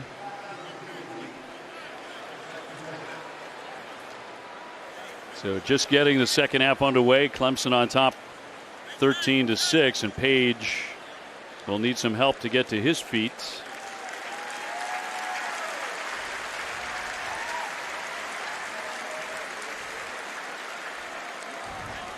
And off he comes.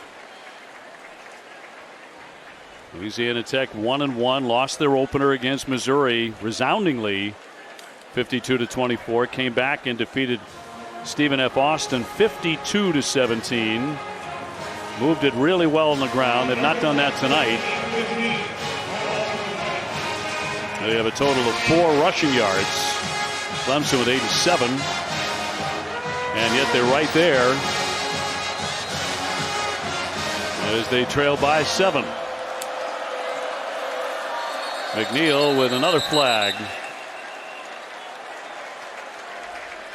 Now we'll pick up the call on this one. Prior to the snap, false start. Offense number 68. 5-yard penalty. It's still second down. A lot of guys out on the defensive side for the Tigers. Xavier Thomas has been unable to go this season, and they're hoping to have him back soon. Yeah, and then guys in the D-line, they obviously have a ton of depth there. Andrew Bakuba, a little bit of a surprise being out. Nate Wiggins as well. And because Nate Wiggins is out, and then Sheridan Jones being out of the lineup, it's left them a little bit thin in the secondary. Empty backfield here on second down and long. McNeil, good protection, batted away again. I believe that's 4 times a row there to say no. And I think this is a scenario where Louisiana Tech really has to keep their composure. A couple false starts, having nearly a negative play, and then now you got 3rd and forever. Just make sure you don't make a mistake backed up. Going fast again. In the pocket, he'll rifle that one, and it's going to be picked off. Intercepted again, the second one of the ball game by the Tigers. That's Trotter, Jeremiah Trotter, with the pick. And a big defensive play for the Tigers right away. It's a nice play by Trotter. He sinks deep into the zone and does a good job of breaking on the football and catching it. It's a difficult catch for a middle linebacker, but it's really what you can't do if you're Louisiana Tech. But the drive has not gone well. You had 2 false starts. You had a screen that didn't go well, and then ultimately 3rd and forever. The likelihood of picking it up isn't great. That ball's left inside. Because of that, now you give Clemson great field position. From the 32-yard line, Uyunglele with the handoff. It's Shipley's going to break free. Across the 10, he's into the end zone for a touchdown. 32 yards. Will Shipley. And punches in 6 for the Tigers. And that's great complimentary football. Defense comes up with a big turnover to start the half. First play, offense is on the field, and you gash them with a run by Will Shipley, and you see the speed as he just kind of outruns the angle that B.J. Williamson had on him, nearly untouched into the end zone. So another multi-touchdown game for Shipley. Potter on for the point after. So the turnover in lightning speed into points. And that'll make it 20-6 Tigers. They wasted no time getting up on the scoreboard again. Defense. The penalty is declined. The try is good. Listen, Clemson probably had a lot to think about during halftime. They said, listen, let's come out and make a stand. They do that with Trotter's interception, and then they punch it in with the Will Shipley run. Clemson looking like the normal Clemson on offense.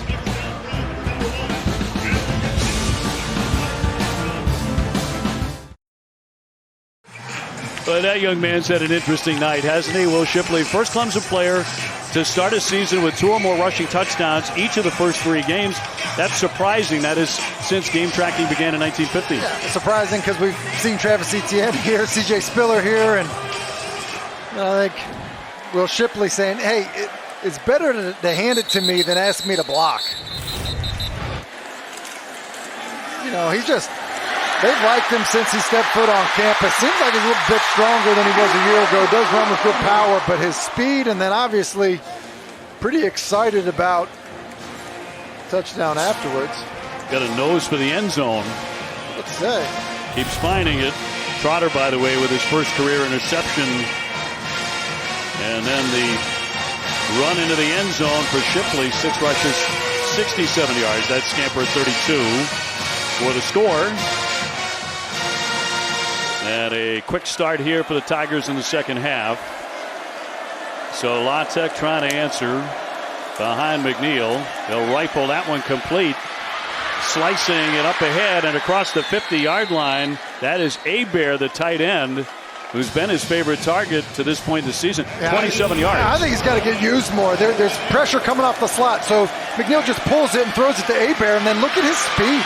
That's why I think he's such a unique player. A long touchdown like that against Missouri earlier this year, but I think it's just great catch and run opportunity for a guy that is playing a tight end position, kind of that H-back tight end, move tight end a bit. And he's really good in the passing game. Yeah, against Missouri, a 75-yard reception. He's a former wide receiver, runs like it. On a play fake, and a nifty catch on the play there. Trey Harris. And look, this is what Louisiana Tech has to do. Attack these corners. I mean, that's Jalen Lucas, and he's got no idea where the ball is. True freshman out there against Trey Harris, who's a good player for Louisiana Tech.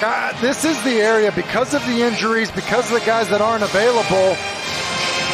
I think when you get one-on-one opportunities with Lucas or with Torian Pride, if you're Louisiana Tech, you got to take shots at him. So Wiggins, the sophomore, on the side. Lucas subbing in for him. Been a tough night at times. Thornton in the backfield now with McNeil. And he'll take the handoff. Trying to cut back inside. Takes a pretty good pop. And driven to the near side after a 1-yard gain. Hard earned. Tyler Venables there with the hit. The son of the Oklahoma head coach. And personalities, from what the Clemson coaches tell us, very, very much like his dad. Very much a leader. A leader, a coach on the field. It reminds me of Nolan Turner wearing that number 24 with the shoulder harness as well. And kind of played some Sam linebacker at some point in his career. You know, obviously a safety now. And they have a lot of guys that know football, that get football on this defense. On the 20. McNeil time to rifle it again. This one's going to be intercepted after the tip. Picked up by the Tigers, picked up by Green. Flags down as the play continues. He takes to that sideline before he is shoved out. A flag is dropped around the 20. It was a return of 30.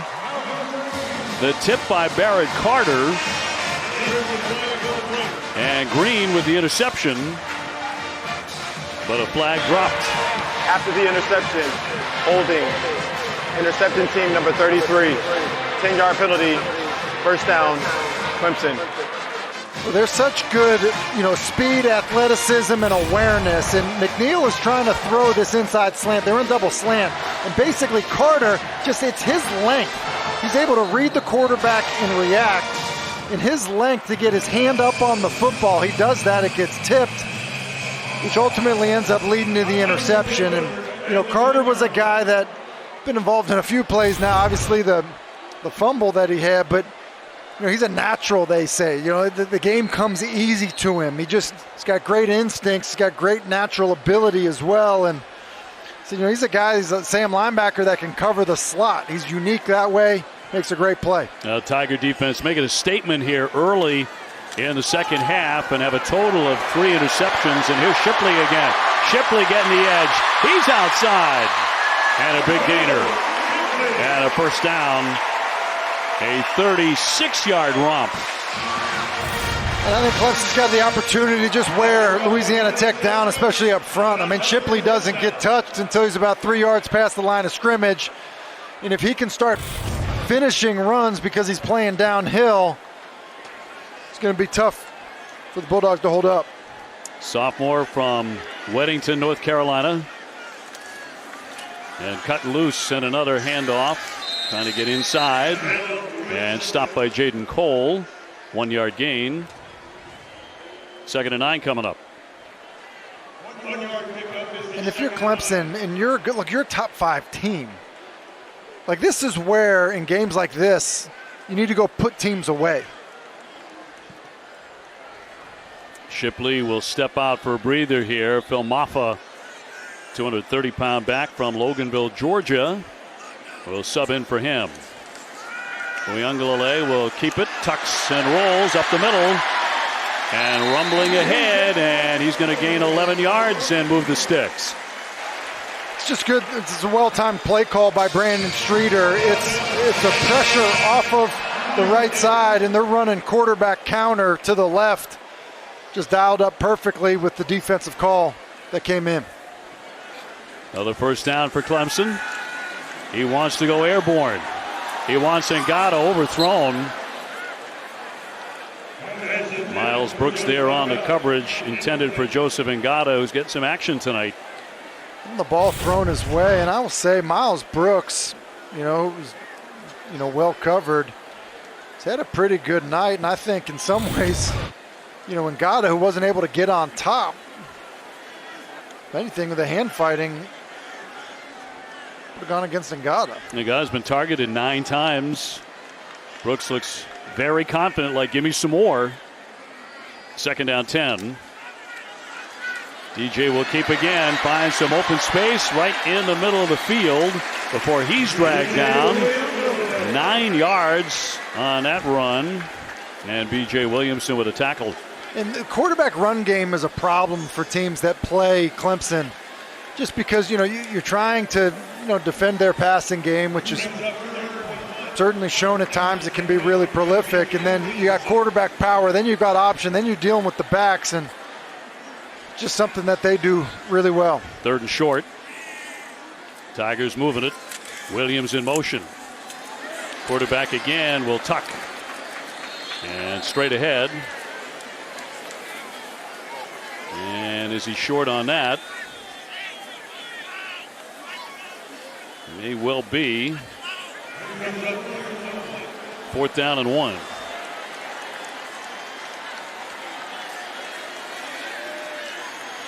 I gotta tell you, I mean, it's not even 4th and 1. It's 4th and a millimeter. I thought with where they spotted it, it was actually going to be a 1st down. And see, to me, this is quarterback under center, especially at his size. Quarterback under center, quarterback sneak.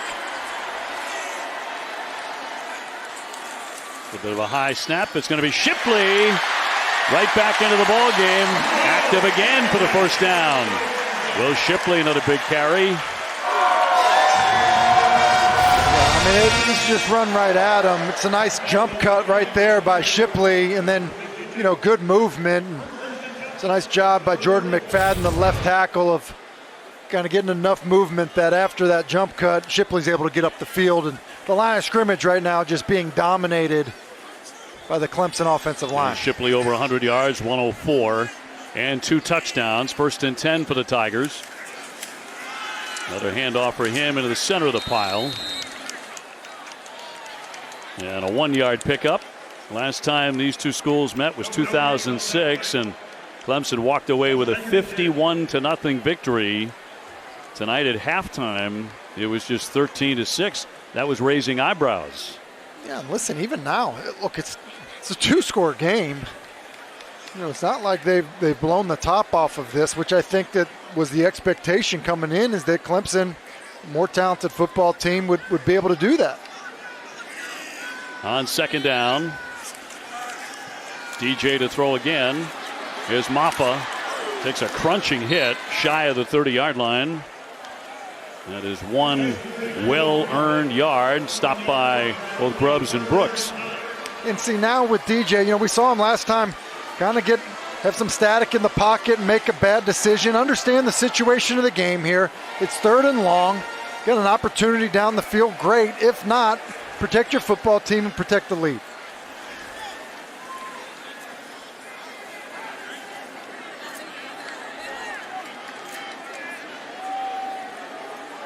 Uyunglele here on 3rd down and 9.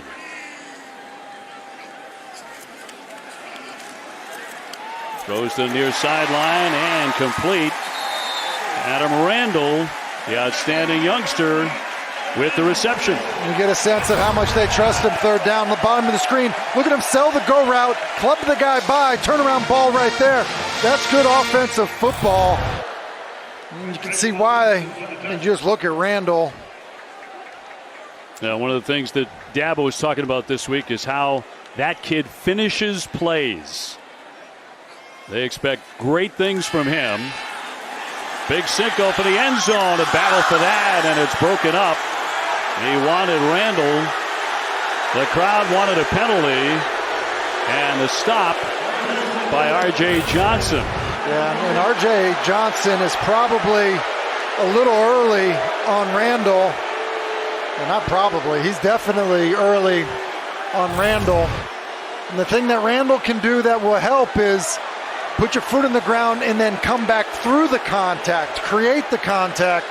But it was an excellent job by Randall of winning on the route, getting on top.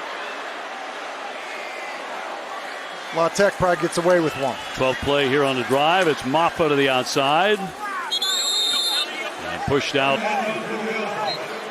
after a gain of 2. And stopped by Tyler Grubbs again. Crowd still voicing their displeasure with no penalty. Yeah, look, it should have been called. Dabo knows it, and he's letting the officials know. Look at this, 9 players with a reception tonight. You got to 3 catches, 54 yards, and 1 spectacular catch in the first half. 3rd down 7. Similar situation for DJ, kind of understanding the situation of the game. Time to throw, set up, and a quick hit to get inside the 5-yard line. A catch made by the tight end Davis Allen for 14 yards. Look, this is really good by DJ. Watch what happens. Everybody's walked up in here. They're going to end up dropping out of it and then bringing up pressure from over here. He's not fooled by it. Look at the calm. Goes through his read, is able to find the tight end. That's a nice job by DJ of seeing it. And Maffa will dive into the end zone for a touchdown. From 4 yards out. And the Tigers roaring here in the third quarter at Death Valley. To me, it's a good example of seeing the growth of the quarterback and how it can impact your offense. You've got a couple of third downs. You make good decisions on those third downs. It creates an opportunity to extend the drive. And then an offensive line that's taken over this football game, able to create enough of a crease for Phil Maffa. And now comfort zone very quickly here for the Tigers. 27-6. Well, Clemson probably a little bit disappointed with the offense in the first half, but coming alive in the second half with the run game. Obviously the quarterback making good decisions. And now Phil Maffa getting it into the end zone.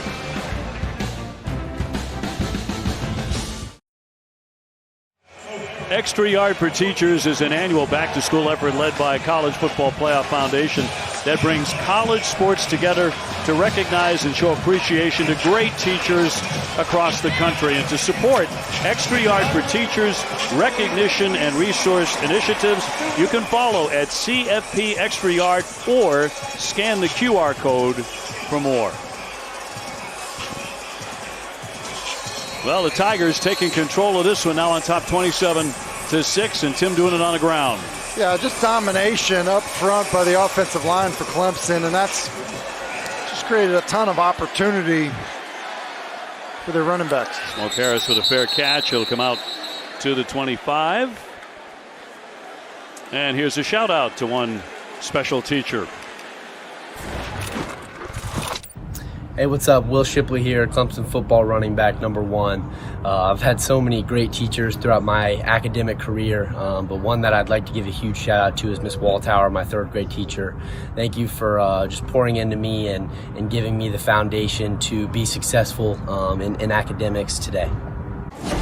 Will, very nicely done. Not to mention on the field here tonight with a couple of touchdowns. And he's had quite a second half, and we're not too far into it. So Parker McNeil trying to bring the Bulldogs back. Will hang that one up, throwing behind his receiver, and incomplete. He wanted Hebert, his favorite target, and Fred Davis was there with him. Yeah, it was a good job of Fred Davis. A fake wide receiver screen, and they tried to fool him. Davis didn't take the bait and did a good job of staying deep, and that's why McNeil just tried to back shoulder Hebert. McNeil came in with 5 touchdown passes, only 1 interception. He's been picked off 3 times. A number of passes have been tipped also at the line. He'll zip that one to Trey Harris. So 5:12 to go here in the third. Let's toss it down to Kelsey. Well, guys, no official word from Clemson, but Sheridan Jones, their cornerback, who we saw go into the locker room early, is on the sidelines without his pads on, so it doesn't look like he'll be returning. As you guys have mentioned, it's just another hit to this Clemson defense that came in without Nate Wiggins or Andrew Makuba, Brian Brzee, and Tyler Davis. There is some good news, though, for Brian Brzee, Tyler Davis, and those guys expected to be back next week. Well, they get right into the hearts of the conference, don't they? And hope to be 3-0 at the time. And stay on the ground again here. The carry by Crosby will only get 1 yard before he was met by Phillips.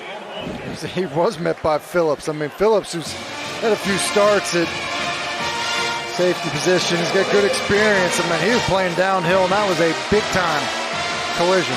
Clemson will go to Wake Forest next weekend. Then they will host NC State, who defeated them last year, so the schedule really stiffens. They're going to go for it here on 4th and 2. And I think, as you feel like you can't stop them, I would expect a hard count for sure, although the play clock's running down. Down to 2. Got it off. Hand off for Crosby. Can't get anything going there. They're going to drag him down. Marquise Crosby has been their top back, but tonight they have knocked him around. Yeah, and it's freshman Wade Woodaz who's playing downhill, does a good job in the run fit. And again, it's Ruka Roar doing a good job. That Clemson defense coming alive, getting the ball back for that rolling Tigers offense.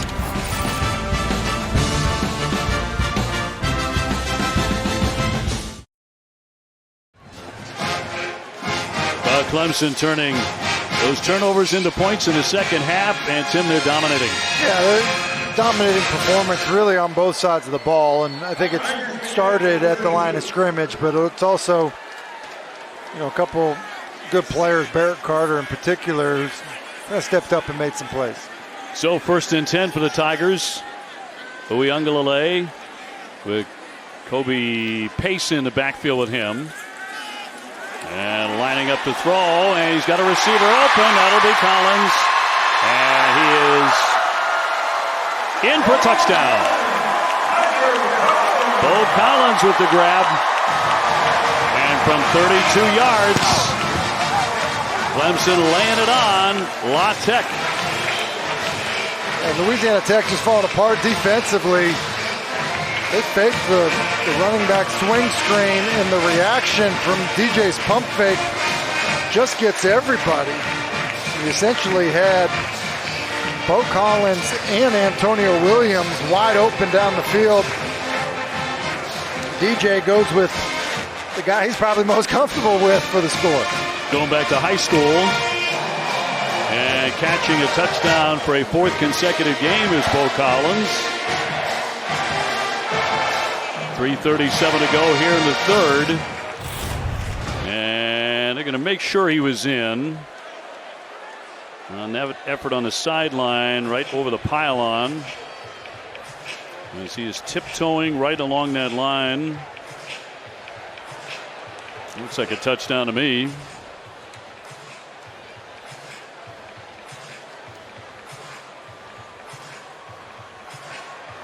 It's hard to think that this was a 13-6 ball game start to half. We're still in the 3rd quarter with a lot of time left, and this stands, which it may. No word yet as they review it. Collins, he looks convinced he was in. Yeah, and Collins is an interesting one. I feel like we talked enough about the wide receiver. After further review, the ruling on the field is confirmed. Touchdown. Collins is one of those guys. He's just got a good feel with the quarterback, good rapport. They've got good chemistry, and it's probably not surprising that after the turnover on downs, they want to take a shot, and DJ is looking for the former high school teammate who has been really reliable so far for their time together here at Clemson. So BT Potter on for the point after. And Clemson sailing right now as they open it up. 34-6, our New York Life drive recap. Well, it was a pretty quick response after the turnover on down. Watch DJ's pump fake. He's going to pump like that, and it's going to get a reaction. And they're going to end up having basically 2 guys wide open down the field based on that pump and the reaction that gets. And then at that point, it's choose the most open, I guess. And DJ says, Bo Collins, that's you. Good throw right to his face mask, which allows for the catch and run.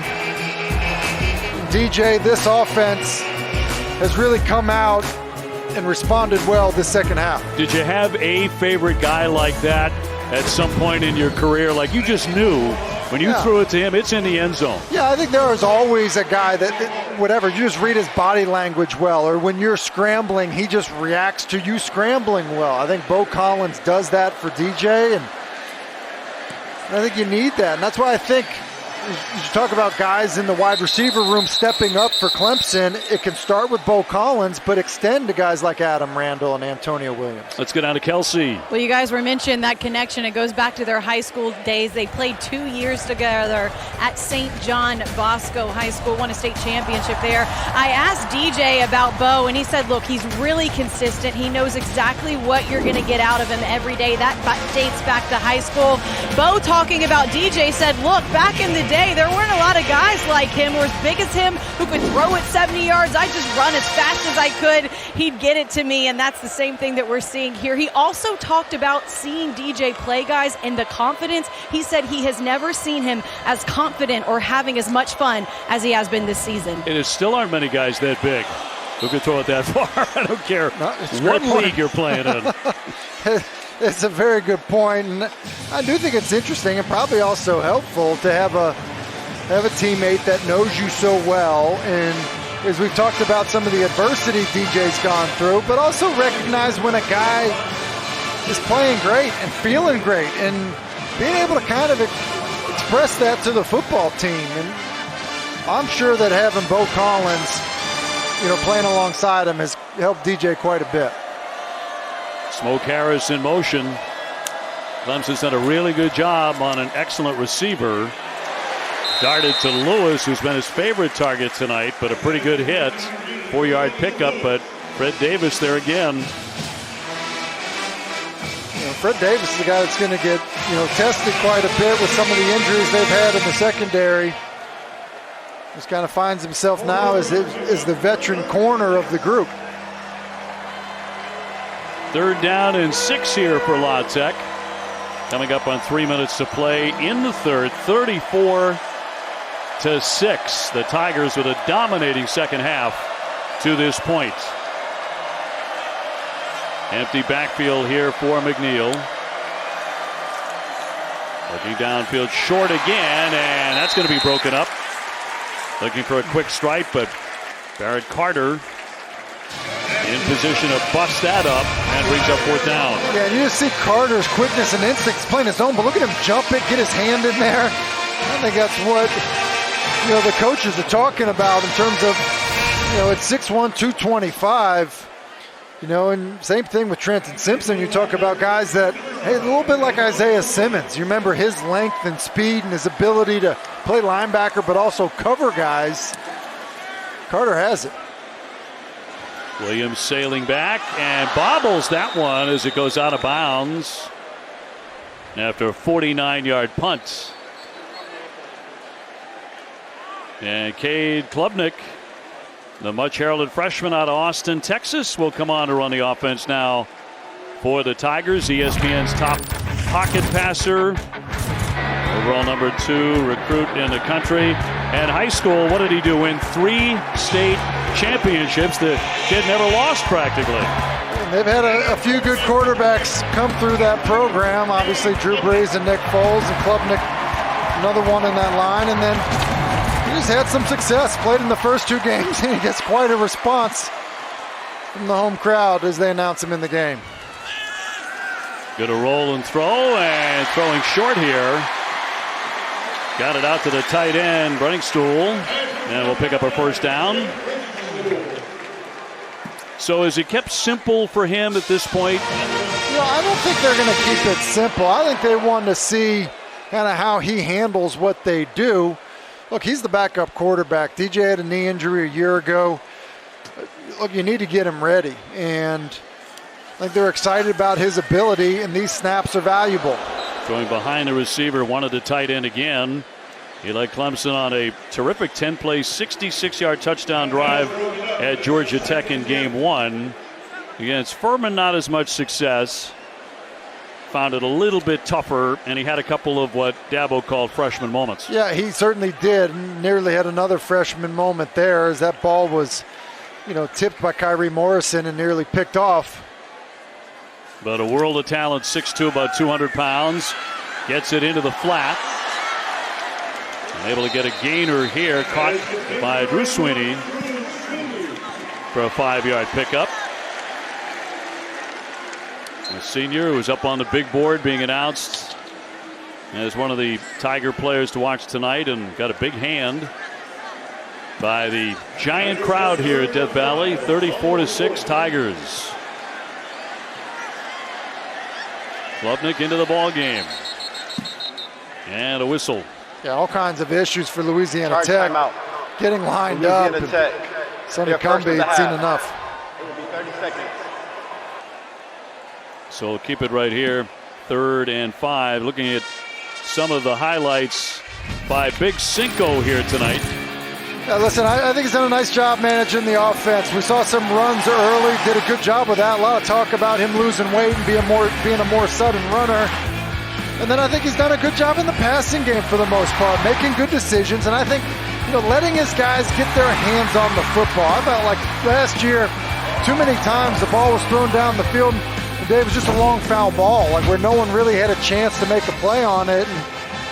And I think with the talent that they have here, and they're trying to get guys around them to play better, let them touch the football. I think DJ, for the most part, did a nice job of that. And Dabo, obviously, going to continue to coach through, other guys being on the field, which, is good for DJ and everyone else in this program. Louis Ungalale, 16 out of 28 with a touchdown, no interceptions. Klubnik to throw. Darts that one incomplete. He wanted Williams, but a low toss. And incomplete. So the punting unit coming on. When we're talking about the great wide receivers we have seen here at Clemson over the years, they have had 11 receivers drafted by the NFL since 2013. That's the most in the nation. Listen, their run of receivers has been absurd. Sammy Watkins, DeAndre Hopkins, Mike Williams, Hunter Renfrow, Amari Rodgers for that matter. And I think the challenge has been is that the guys that have come in and kind of look like those players, tall, fast, strong, the Joseph Ngata, Justin Ross. I mean, they haven't produced the way the guys,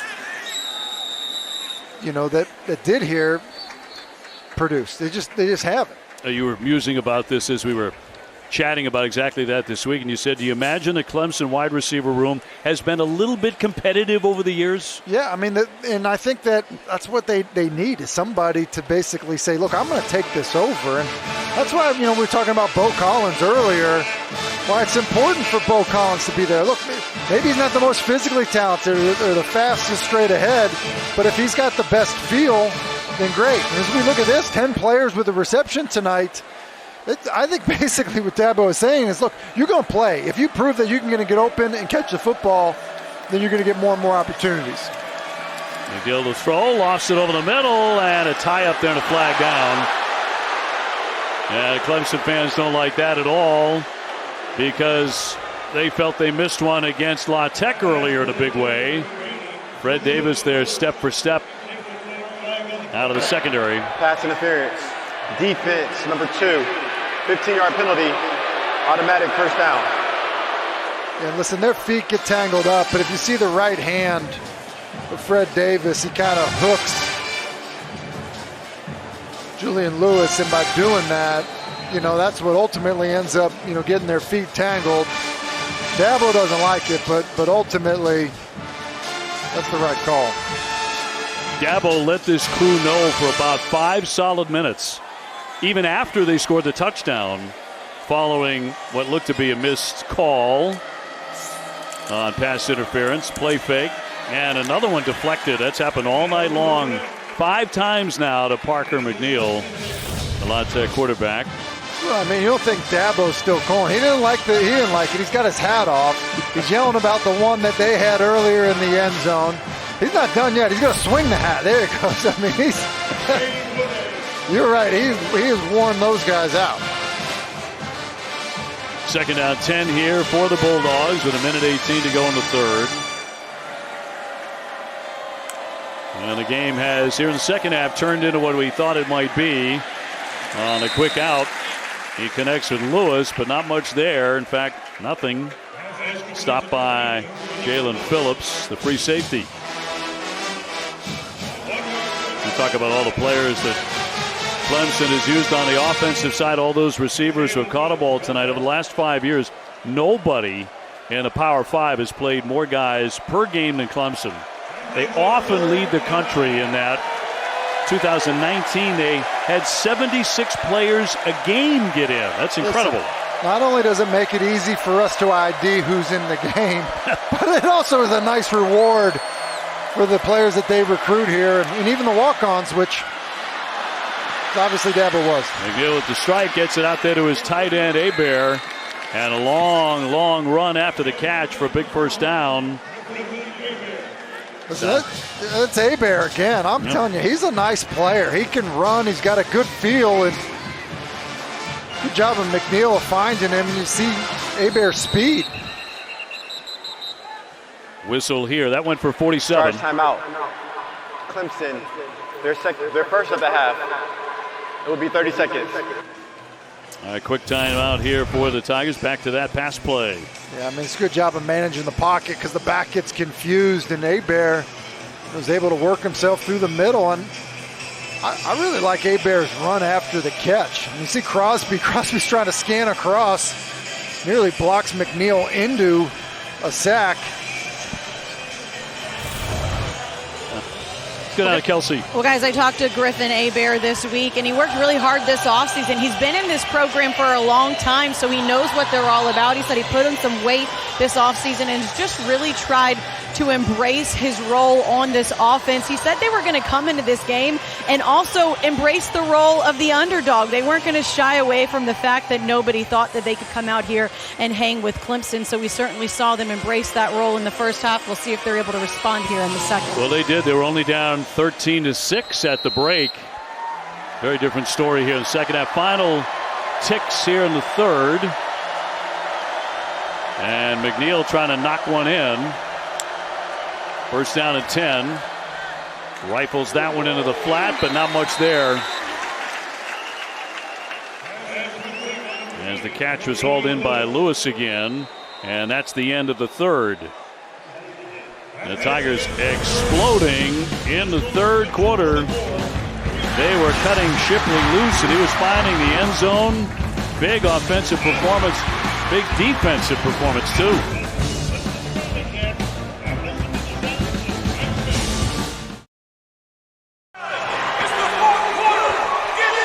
Our ACC Network primetime game. Clemson has opened it up. The big jumbotron here. Gabotron, as they're calling it. Part of $65 million in renovations here at Death Valley. Shipley and company have been on attack. That third quarter completely dominating. So getting the fourth quarter underway. And La Tech with Parker and McNeil trying to get moving here. Darted very quickly for a strike. And complete to Smoke Harris. It's actually Taj McGee making the catch. And it got to the 8-yard line. I think the inability to run the football. If I'm Sonny Cumbie, this ball is going in the air just with the way the line of scrimmage has been dominated on both sides of the ball by Clemson.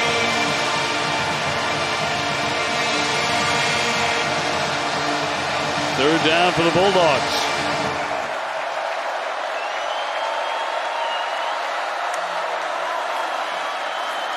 Crosby trying to slice inside.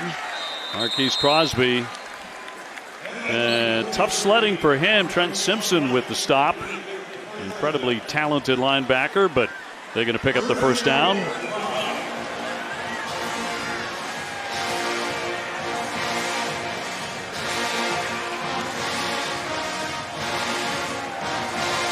Thornton now in a running back spot here along with McNeil in the backfield. And first and goal for the Bulldogs. The senior McNeil. He transferred from Texas Tech out of the shotgun. On the run, it's Thornton trying to get outside. Second and goal. You know, Dave, you mentioned earlier about the defense for Clemson, and you know, just the number of guys that get played on this defense. But I do think they feel like, you know, guys are in different roles. Even if they've played a bunch of snaps, or even if they've, you know, played before. Maybe you're a leader now. You know, maybe you're playing inside linebacker instead of being outside, or maybe you now are a starter at free safety. And I think that, you know, snaps like this and situations like this are helpful. Crosby driving the goal line, churning, and he's going to bowl in for the touchdown. La Tech on the board again. That one from 3 yards out. Marquise Crosby with a touchdown. And probably about the most movement they've had all night in the run game in terms of, you know, pushing people around up front. But good job to see him kind of reach over. I think body on top of maybe KJ Henry as he's diving into the end zone, and decent response by the Bulldogs. So Barnes with the point after. And we'll drill that. So some life here for La Tech on the scoreboard again. 34-13 in the fourth.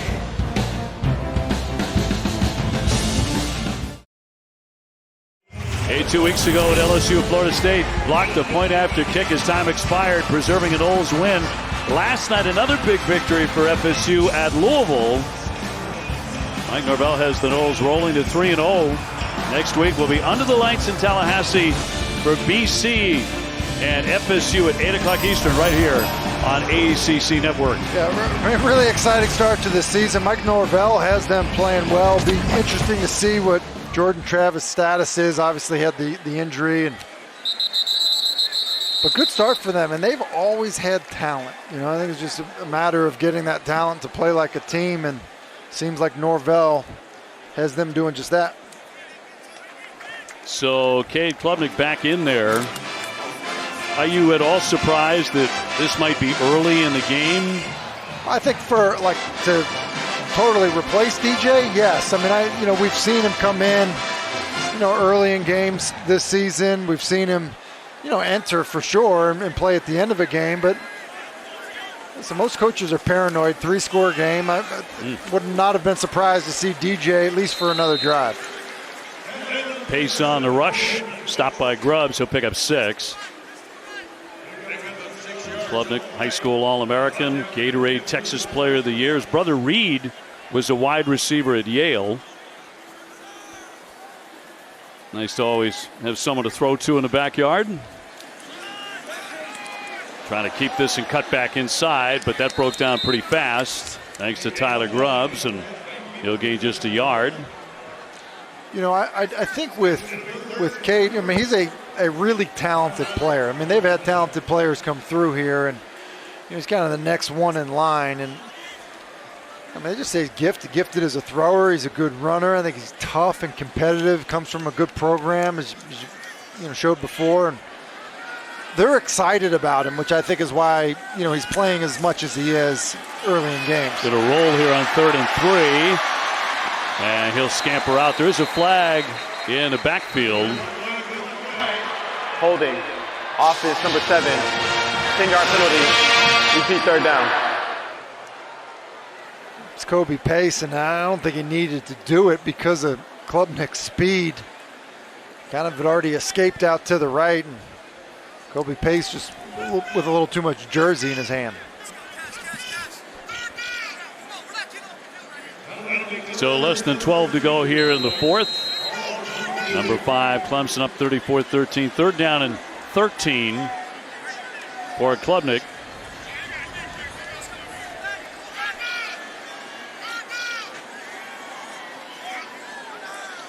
And a freshman out of Austin, Texas, out of the shotgun. He'll step up, trying to get free, still scampering, still on the move. Crossing to 10 and got the pass away. How about that effort? But he's out. It is incomplete.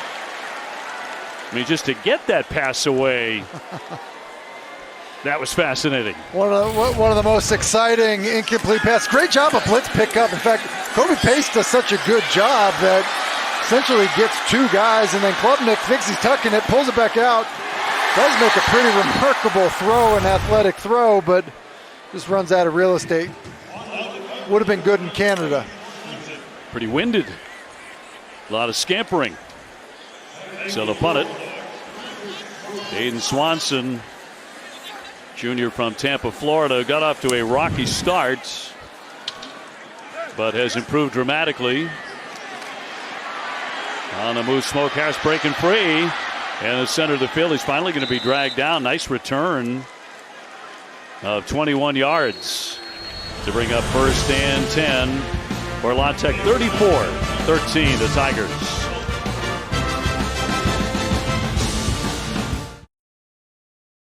Trent Venables, of course, left to be the head coach at Oklahoma, but as a defensive coordinator, did great work here. 10 seasons, 8 shutouts. There were 28 NFL draft picks, 8 selected in the first round, and of course a big part of the 2016 and 2018 national championship teams. So Wes Goodwin taking over. Yeah, and then Venables, coached with so much kind of passion and energy, and Wes Goodwin in a different makeup. Quite a track. Mississippi State student assistant for baseball and softball. That's just from 05 to 08, and so a relatively quick rise to becoming the defensive coordinator at a place that's got a ton of talent. Garner's some room to operate on a carry. Greg Garner, the senior, picks up 5.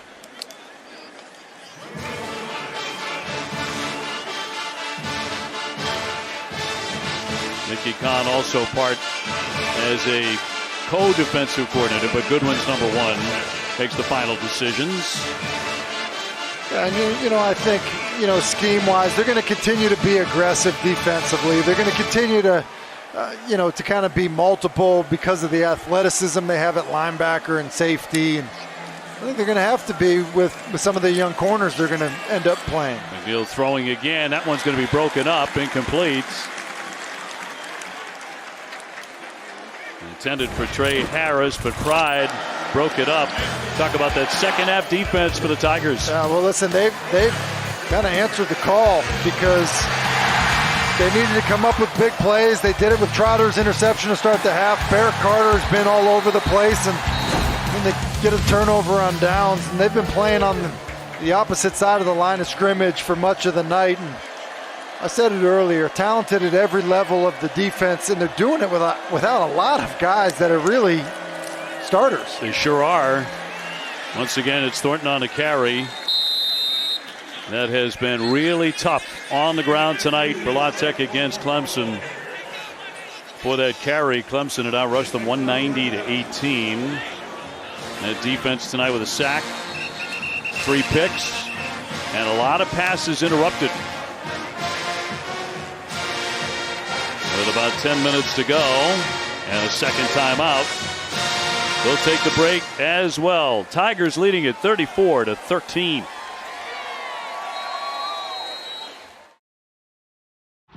a catch! Touchdown Clemson. This Clemson defense is star-studded. A lot of hype surrounding this Clemson team. The Wake Forest Demon Deacons take the field. Sam Hartman ranks among the best quarterbacks in the country. Oh, that could be a whole lot of fun. Wake Forest barely survived Liberty today, but look at that upcoming schedule. So it's Wake and then NC State, remembering that NC State knocked them off last year. Yeah, and then, after the Boston College game, you're talking about Florida State and then Syracuse, who's an undefeated team right now. Certainly getting into the meat of their schedule. McNeil to fire over the middle and complete to the tight end, Hebert. The stop by Venables back to that schedule. So like as I said, Florida State, Syracuse, both those teams undefeated. Notre Dame obviously, has slipped on the start, but that game is on the road and they're talented. And so look at Miami, another team that's in there. So it's been a good start, but certainly a lot of football left. McNeil for the end zone and in there for a touchdown. And a catch made by Trey Harris on the leap from 13 yards. This one's starting to tighten up here. Dave, it certainly is. I was a little surprised to see Klubnik come in, then stay in. And, now it's a 2-score game with 9.5 minutes left. You essentially had, you had 2 drives where you have a true freshman quarterback kind of struggle.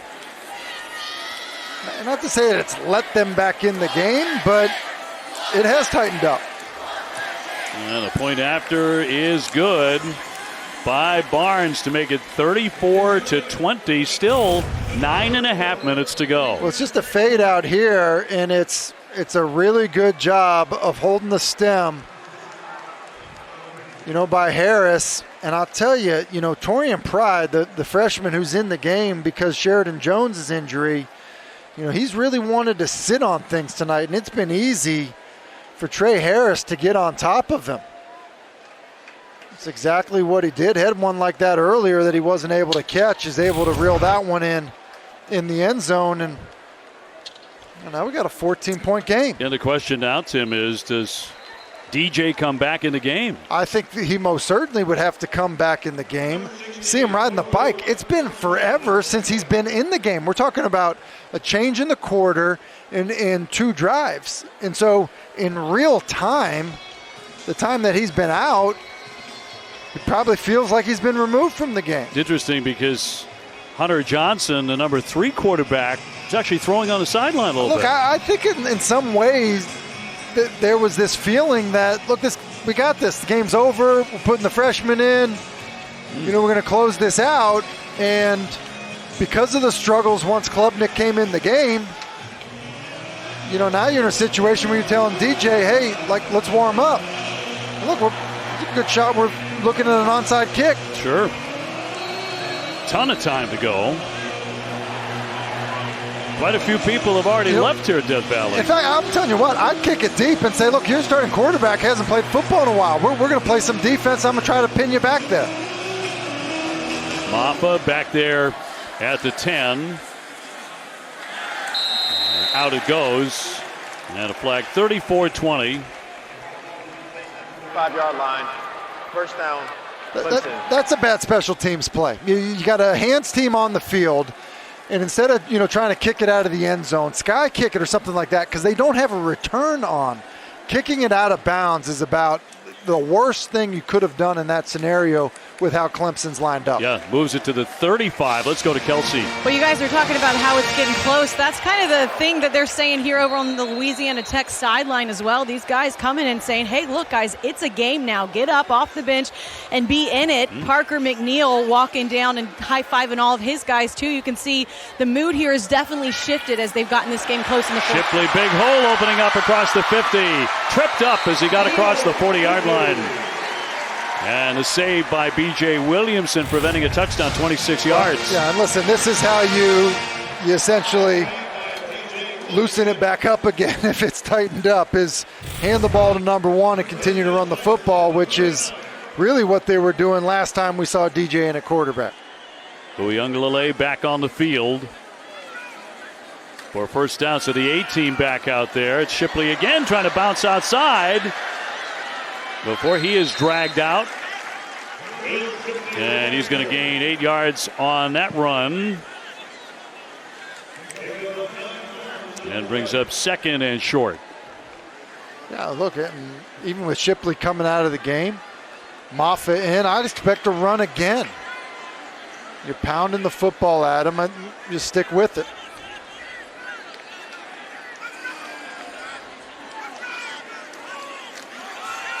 Maffa lean back inside, not a whole lot there.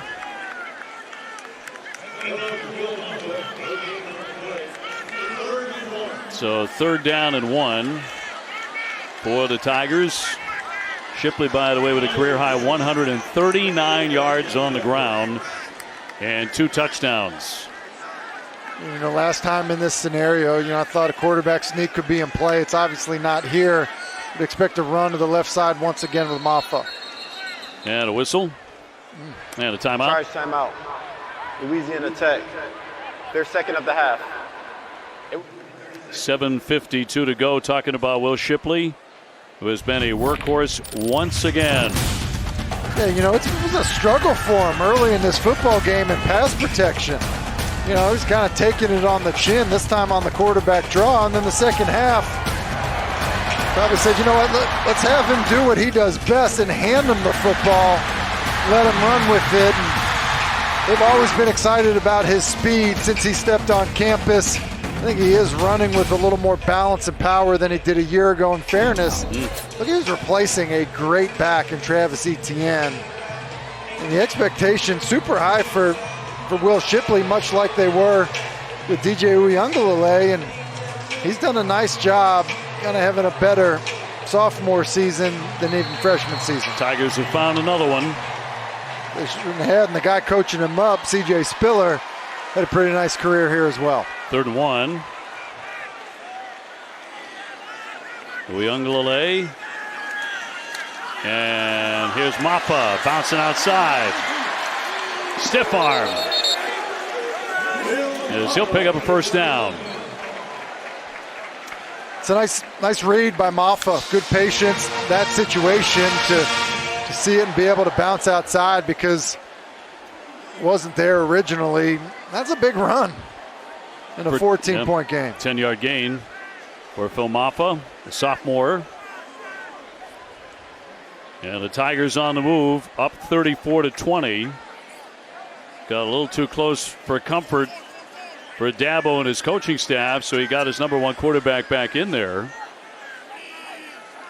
As we approach 7 minutes to go here in Death Valley, it'll be Maffa again on the handoff as he's stacked up.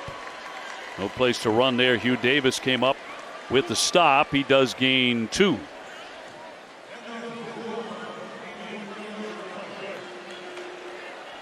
And 2nd down 9 now for Clemson. Tigers with a win would go to 3-0. And would be their 36th consecutive game won here at Death Valley, where they have been extraordinarily tough. Maffa again carrying the load. DJ to loft that one for the corner. That's going to be caught, but was he in? It is a touchdown. It's a great throw by DJ Uiagalelei to Antonio Williams. Antonio Williams comes off the bench and gets pressed. They throw him the fade. Actually doesn't do a great job of winning on the route necessarily. Doesn't leave much room for his quarterback, but it's a really well thrown football by DJ. That's a score. Well, they talk about Williams. They say has a knack for the position. Route running, poise, finishing plays. I know you've heard that before about a lot of Clemson receivers, but they are very, very high on the freshman. You know what's interesting? So many players kind of enrolling mid-year. You know, so they're freshmen, but they've, been here since January or whatever it may be. He's a player that came in June, but he does have a great feel. He's so smooth. Antonio Williams has got a bright future. The DJ back in control of the offense, and Antonio Williams winning for Big Cinco. Clemson got it rolling.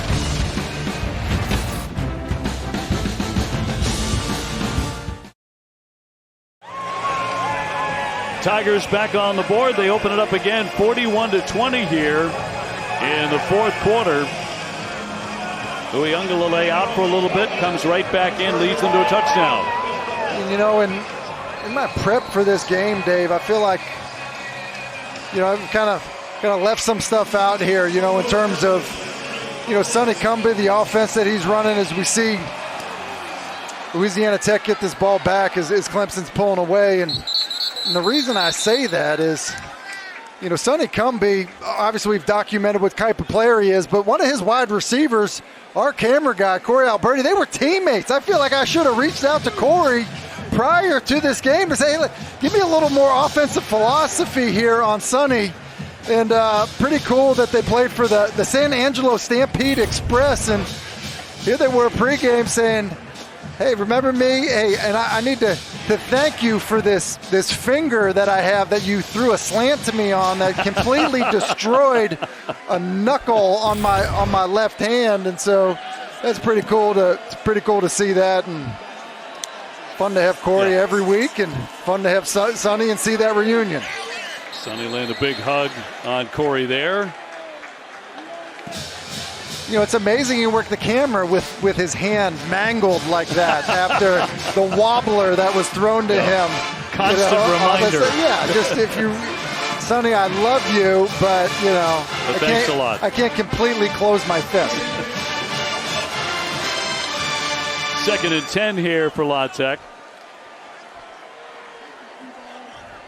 Well, whenever they've had to tonight, the Tigers have shown up in a big way. The running attack has been essentially non-existent for the Bulldogs in this game.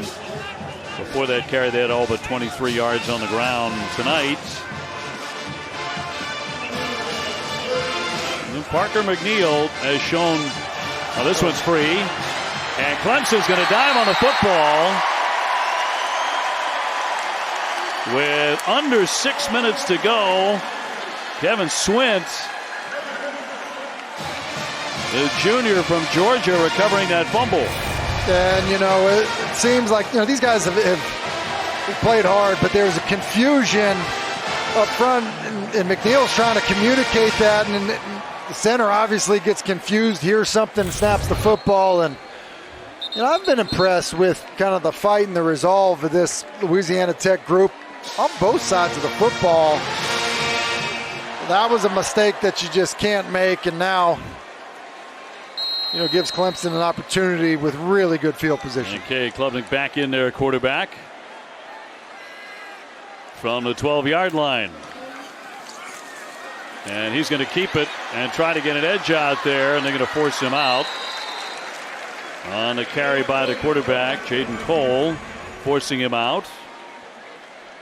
I will say, as we learn more about Klubnik, seeing him play, he's got good speed. We've seen Jaden Cole, who's a secondary player, make a few plays tonight, and the fact that Klubnik's able to turn the corner says something about his running ability.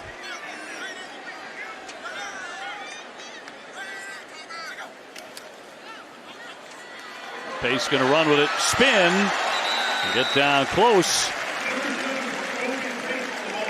Stopped by Tyler Grubbs, the preseason all-conference for La Tech.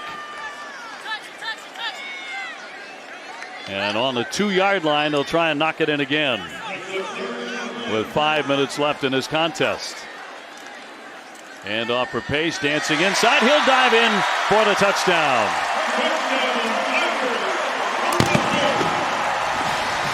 A 3-yard touchdown run by Kobe Pace. And the running backs have shown up in a big way tonight for the Tigers. Yeah, they've run well. Guys up front have blocked well. And Sage Ennis, who's in at tight end, did a really nice job of working with the left tackle and then coming off of it to get to the second level, which allowed Pace to find his way into the end zone. Potter for the point after. He scored in every game since he took over the job in 2019, and good. To make it 48-20, the Tigers.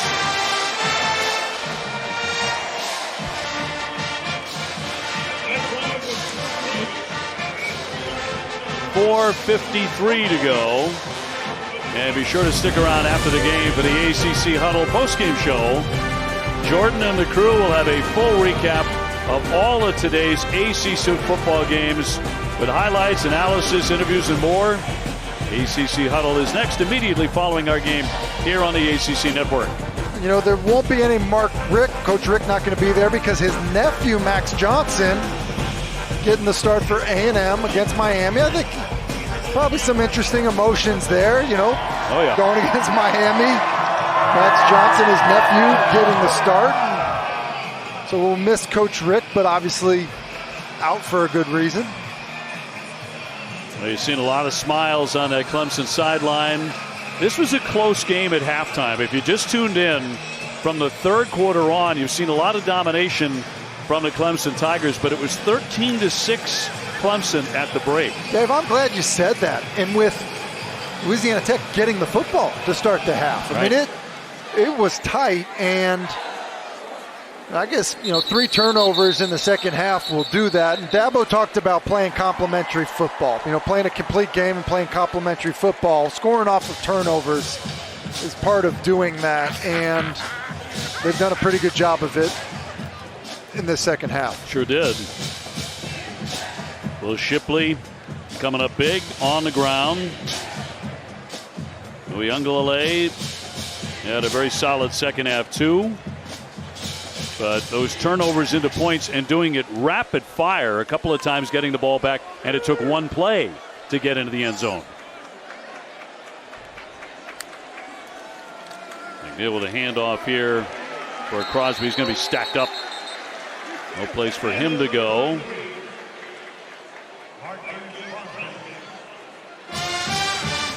And the clock running, 4:40 remaining, brings up second down and 14.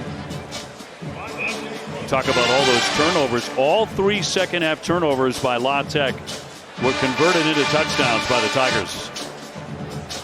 And that's the complimentary football he's talking about. And I will say this, even snaps like this, because of the youth that is playing at corner right now for Clemson, I think these are valuable snaps. Look, we're going to see some different people on that defensive line. We'll see some different linebackers.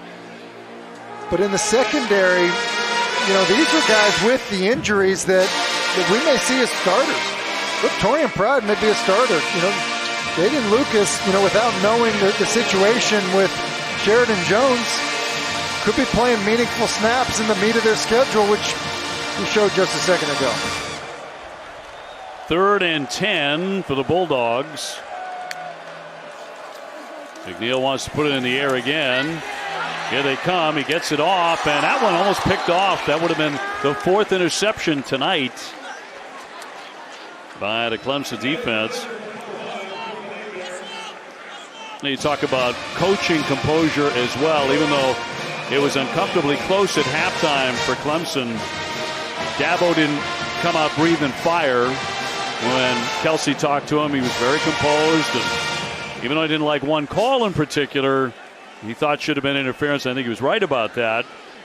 It did not go the Tigers' way. A lot has gone their way here in the second half.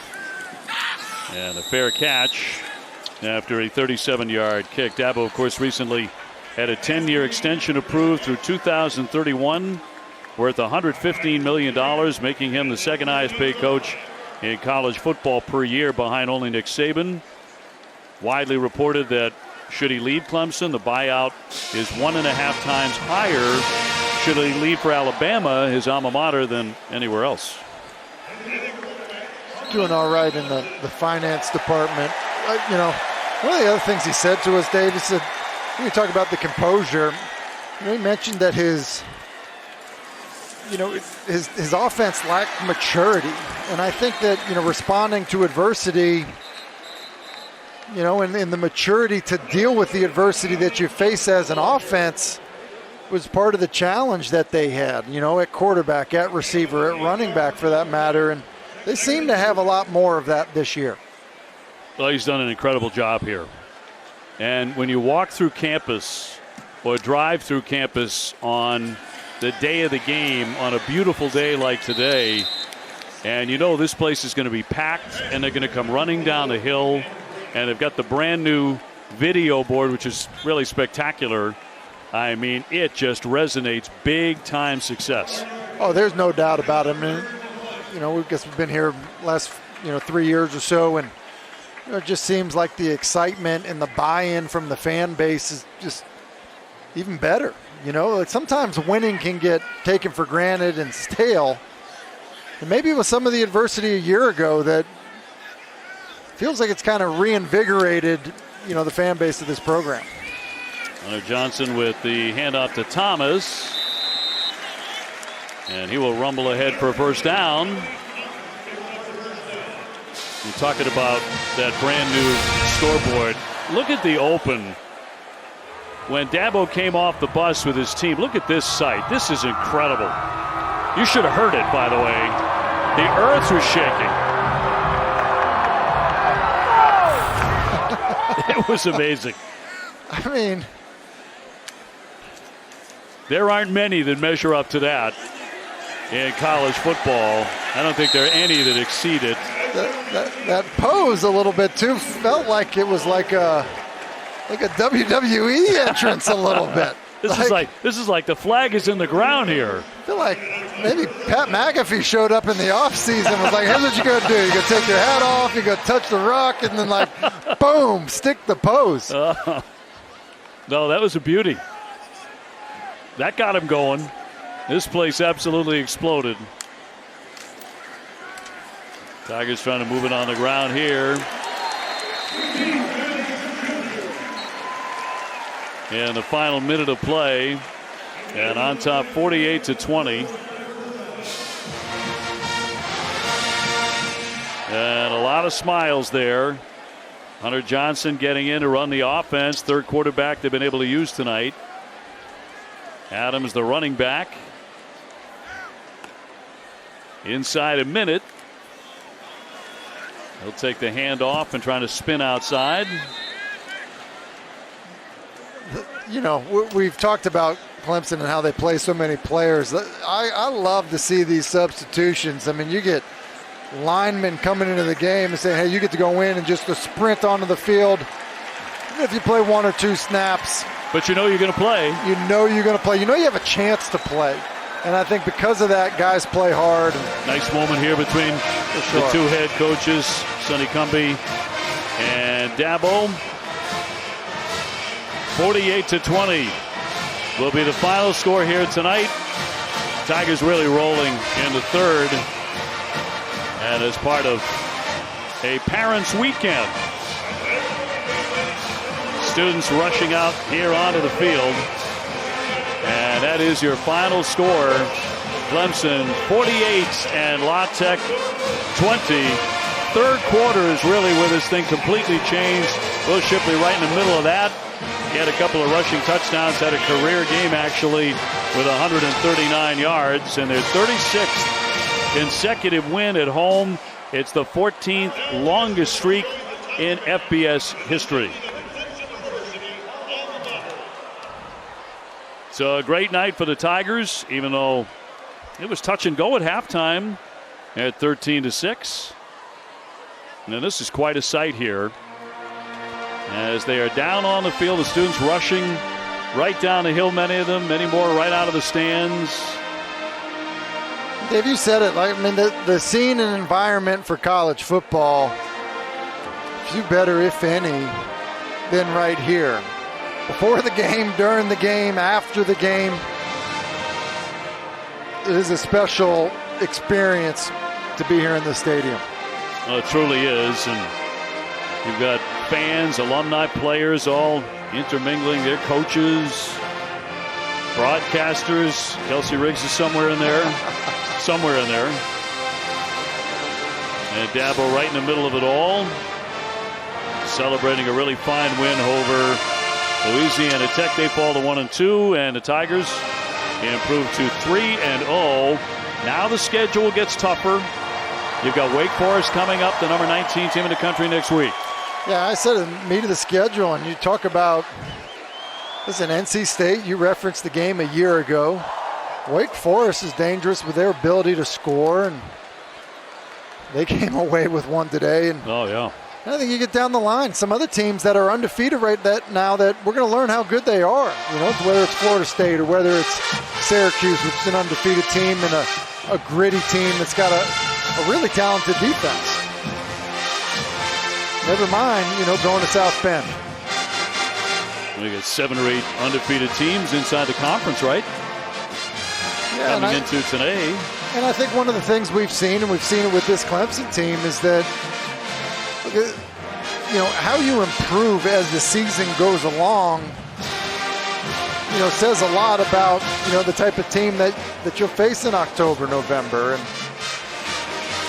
some good quarterbacks and good coaching in the conference, I think that's what the expectation should be.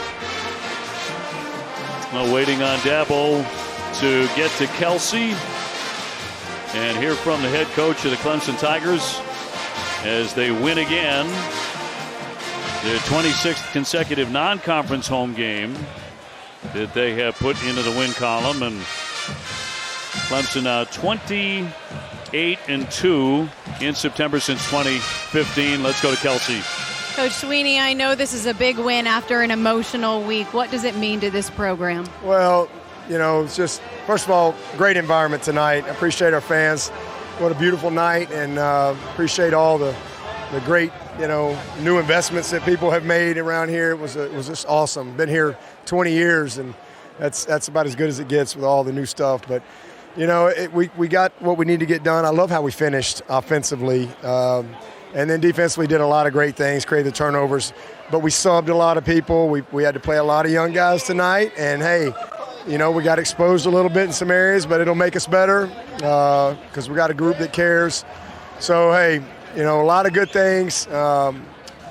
Again, offensively, I love how we finished the game. And the twos went in there and kind of fluttered around, and we put the ones back in. They went right down the field. So it was good to see. I think we grew up in some areas, but, we got a lot of work to do. We're a long way away from being a great team because great teams don't do some of the things that we did tonight.